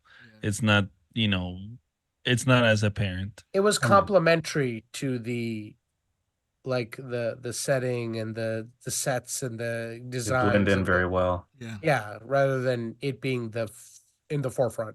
I'm just so Yeah. surprised that like movies like Dune and -1, their CG is really impressive with a low budget, but then you got companies like Marvel and Sony Well, with a higher again, budget. they're trying to crank them out though. That's the difference. Yeah. And it also depends on the studio. It's a lot of the studio. Whoever you hire to get your stuff worked on, that's the big one. But usually for those like big, like Marvel and everything, they just contracting it out to whoever gives them the best bid. They're not going out looking for like, like the best CG department that they can get. They're just looking for something that will be profitable. You'd think that they would though with the amount of money they're throwing out, but I hear what you're saying. No, I mean they're still making money even if they release them with shitty CG. Hmm. Well, But Much anyway, more. the to- Dune CG was great, Oh yeah, awesome. masterful. To answer the question or something that you got brought up, Green Tuner, I was looking up while you guys were talking. So the Lord of the Rings trilogy altogether cost $281 million to create. For inflation, as of 2022, that would have been $463 million. So with Dune being 190 million, that's actually it's pretty good overall. Mhm. I mean, they won't be able to get 3 movies out of it as opposed to like the Lord of the Rings back in the day, but that's still pretty good. So I'm looking forward to. I mean, yeah, no, you're right. I think I just meant it in the sense of like the new standard, right? Yeah. Lord of the Rings presented a new standard for movies. Yeah, can we go I'm back to the hoping days? that same thing happens with Dune. Yeah, can we go back to the days of some good movies being created for cheap, like Blair Witch Project? Remember that movie came Yes. out? That budget was Oh, only like yeah. like $100,000, $100,000, and it made so much damn money. So that would be really Well, cool. something with a paranormal activity. Remember that shit was fucking huge. Yeah, absolutely, yeah. And all they did was take a. I feel like they took they went to like a dollar store, found a cheap ass video camera, and they're like, "All right, this is how we're gonna shoot the movie." And then, Yeah, pretty much. it Yeah. made millions. It just said it was based on a true story. So it is what it is. All right. Well, I think we all appreciate Dune 2. That I'm glad that we finally got to talk about it. We waited for the Lisa and For the diva over here. Yeah. Dark Side. Or our own Al Haib, or what is it called? Lisa and LA. Our own Kisawat's Haderach. Kisawat's here. Haderach, yeah, right here, yeah. Yeah. I mean, he kind of is because he foresees the future too. Mhm, So he mhm. sees the different. Oh times. yeah, he is. Yeah, He has too much of that spice. These are Too much of allergy. spice. Like, That's yeah, what Darkseid calls cocaine spice. spice. Yeah, He's he so much does. of spice. Like, I Spice. can see the future. Sure. Instead of his eyes turn blue, they turn red. They just turn blood red, bloodshot red. Laser eyes. Uh, Red He's like laser eyes. I think I'm speaking to my unborn sister. Yeah. It's like, what the hell are you talking about?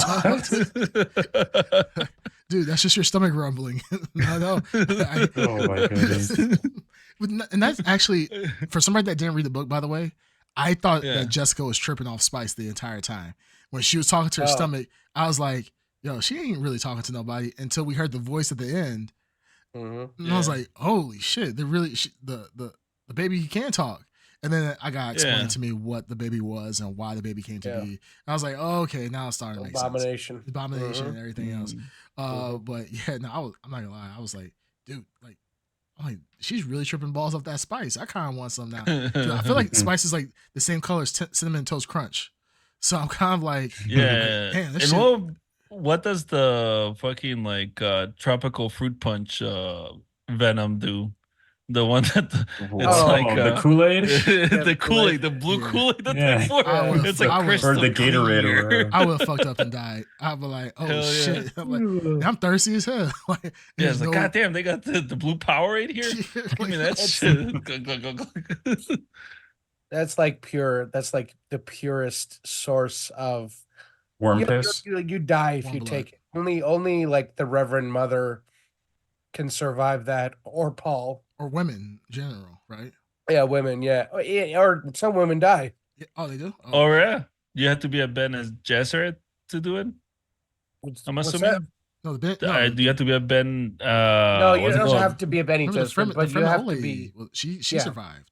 The She one, survived, The yeah. one before The Jessica. Fremen, yeah, that's true. Yeah, but it's cool that they showed you where it came from. The baby worm. Yeah. Yeah. I thought that was that is accurate. But Did yeah. they kill? Yeah. Did the worm? Did they actually kill the worm or? they I just- think in the book there's reference to they do have to kill the worm. It's a sacrifice. No, I heard something. Okay, I don't want to get too deep into it. Well, I'm Are just the saying, worms- Ed, if you ever want to drink my worm juice, just anytime. And you Yeah, won't Ed, kill do you him. want to see the Anytime. Ed, do you want to see the future or something? Because let me know. But I'm good. Close your eyes and open your Well, mouth. apparently you you want can to see see the it. future, Ed? take the Apparently, you worm, can Ed, see the take the worm. future, so Lisa, you now I must got have you. had some experience. You just yell at least. Ed's eyes turned blue. I'm like, what's going on? I'm good. Are the You all can worms? turn your eyes blue. I didn't want to read into it. And Uh, maybe you can answer this. I don't know if this is a spoiler. Are the Hmm. worms actually people? Is it a No, spoiler? but they Kind can of. hybrid. Kind of. Kind of. are they like? Yeah, I'll just leave it at kind of. But Are they So- people? No. No, they're not people. So are you but they're kind of. asking were they people before? Before worms? Yes. No. No, but you can apparently hybrid a human and a worm. Nice. How do you I'm sure- hybrid a human and a worm? That Yeah, would how do you know? go How do you to do I it? mean, I dark only know side. one way, but I don't think it would work out. Ed, I'll show you tonight. Ed, I'll show you. Oh, I'm we'll good. hybrid a worm. We'll hybrid a worm. Yeah. I'm good. Yeah. Hey, Okay, you're gonna Ed, be- Ed, I'm you're gonna be the take you to the sandworm. fucking outer world, okay, Ed? I'm good. Ed, you're the sandworm. You know, we just need to ride you. Fucking- yeah, the dreamer will awaken. Ed. Just Fucking- grab him by the ears and just lock in. What in the world? Just grab him by I'm the back of good. the dreads. Yeah. Grab the Wow. dreads. Yeah. Ed, Dark stop- side, and I have a little hut near his ass cheeks, just enjoying the ride. What in the world? Like, Ed, stop trying to get away, Ed. I got you. Ed hears the thumping. He's like, "Holy shit!" Boom, boom. Ah, shit. Shit. It's Darkseid knocking the door down. Yeah. These are not gave. Oh my goodness. But Ed, if you ever want to ride my elder worm, just let me know. Oh, I'm good. I trust me, I'll get you all around town. I'm good. All right, so Blurries. hilarious. Let's go ahead and give Rushmore. 9.5. Great movie, but Nine. the first one's still like considered better. 9.5. Same. 9.5. All right, Yeah. Edward. Same 9.5 for me. 9. Ah, wow. Yeah. I can't believe we were all in the same. I I honestly would- thought you guys were gonna give it a 10. I want to know give it why. a 10, but the more I realized that parts of it were a little bit shallow, I guess to an extent. I was Yeah, like, it seemed. To be honest, I feel like I got more out of the first movie than I did out of this one. Mhm. Like the first one, like gave me more information, more to think about, more to like, more everything. This one seemed like it was not it was still very good, very very good, but I don't think I got as much out of it as I did the other one. It seemed like they were obviously due to time constraint, they were just like introducing people and knocking them out here left and right. Like even what's it called, Fade or whatever the guy is. yeah. I really didn't get to know him that much. It was just like here he is and here he dies, and that's about it. I think they kind of did that on purpose, though. They just want to show that there are other prospects outside of Paul that have the same ability, the same prophecy. Okay. And, you know, that's what the Ben and Gesserit literally said. It like whether Paul dies or Fade dies or Feud or Fade Rothma. Yeah. Whoever dies, the Ben and Gesserit are good. So they're just like, it is what it is. So I get what you're saying. Like well, I think because we're used to that narrative, like once you meet the bad guy, you kind of have to have them around for at least from the whole movie, or they're gonna be in the next movie or something like that, and then have a big grand standoff where that really kind of didn't happen with him. So well, I just wanted more character exploration. They didn't really need to have. I thought the fight was fine. I thought this was preferable to having a big like gladiatorial fight or anything. They could have expanded it more, because that, again, in the book, Fade is given control of Arrakis, and he is like brutal to the Fremen people. So all the stuff I talked about that they cut out of his son dying and like all this, like there's a lot of like build up that Fade. Yeah, that adds more subjects. weight and it makes it a little because his turn did seem a little sudden. Yes. Where he's like, oh no, I'll never do it. Fuck it. I'm in. Let's burn this world to the ground. It's like Jesus. You know, dude did not play. It just came out of nowhere. So knowing that in the books, then obviously it makes more sense. I think the Baron is he becomes that bad guy that we care about, like that survives a movie or two, and is kind of like the big bad guy for our character, the protagonist. I think the Baron kind of served that. And granted, while he wasn't active, I mean, he was plotting the entire time to either kill the Emperor or kill. He was killing everybody. So I think that was kind of that scratched that itch. So, but Fade did seem like a side character. Bandito Max says, "Yeah, I felt similar to that. Like I didn't get why we cared about Fade, but I see what Creamcast is saying." So, but yeah, I think 9.5 all around, except for the Underground with a 9. Oh, Ed, why did you give it a 9, by the way? Why did I give it a 9? Okay, introspective. That's thought. reassuring. Okay. That's very reassuring, knowing that you. I don't remember why I gave it a 9. Okay. There is a reason. Again, very reassuring. Yeah. Okay. Okay. Awesome. All right. I guess we. I mean, I didn't give it an 8 or a 7 or a 6 or a 5 or a 4 or a 3 or a 2. You're more than free to give it whatever you wanted. And I did. I gave it a 9. No, we're just but we were asking you to explain why, and you have no words. You have no explanation as to why you I zoned out why I gave it a 9. Well, I did experience a headache at a time, so. So non-tangential things. It's basically like I mean, I will say this. That morning, so you know what? I'm giving this movie an 8. Yeah, because I stubbed my toe in the theater. I'm just gonna say for the Underground, he looked rough coming out of this movie. He was combating a sinus headache or something, but the boy looked rough. You guys were a fucking mess going into the movie, so it sounds like. Yeah, I was fine. Oh, you were? Fine. You were feeling fine at the I was the one that was. I was fine at the time. Yeah, Ed was dying. Maybe Ed's the one that got you sick then. No, probably. Sinus headaches are not contagious. That's what you think you got. That's what you think. Like he's like, I just have a sinus infection. Doctor's like, sir, you have chlamydia. Whoa! You have the plague. I don't know how that's possible, but sir, you have the plague. Somehow you caught polio. We don't know how. Polio has been extinct, but you caught it somehow. I didn't cough. I didn't sneeze or anything like that. So you have consumption. It's just old timey. Sir, you have the scurvy. So you have scurvy, and we don't know how you got it. You're not a sailor, but you caught it somehow, sir. He was a peg boy. Yeah. Plus, I was not in the same row, sitting with the dark side. You were above him though, and you know particles, travel. Coughing your I nasty didn't germs sneeze on top of or him. cough or anything. Okay, well, I'll sneeze on you later. All right, take us out. Not into that. Take it out. Who are you talking to?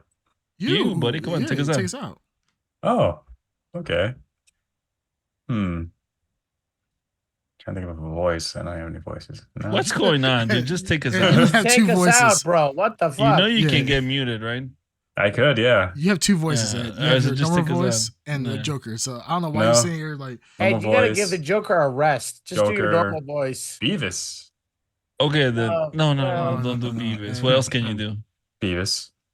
No, Batman. that's it. Just Beavis and Joker? Joker. Yeah, Batman. Your Batman's pretty bad. Yeah, But let's Batman hear is it. horrible. Let's Yeah, hear let's the do Batman. Batman. Yeah, let's do Batman. Yeah, I do, man. Yeah. Sure. Score. What the fuck is that Batman? I said Batman. Shut up, Beavis. Wait, I'm Beavis. Shut up. Got it. All right, take us Yeah, out. take us out. Batman. Let's hear it. All right, ladies and gentlemen. Are you? Are you? Do you have bronchitis? Yeah. Are you sick? Are Ed? you sick? All right, ladies and gentlemen. This has been episode 116. 16.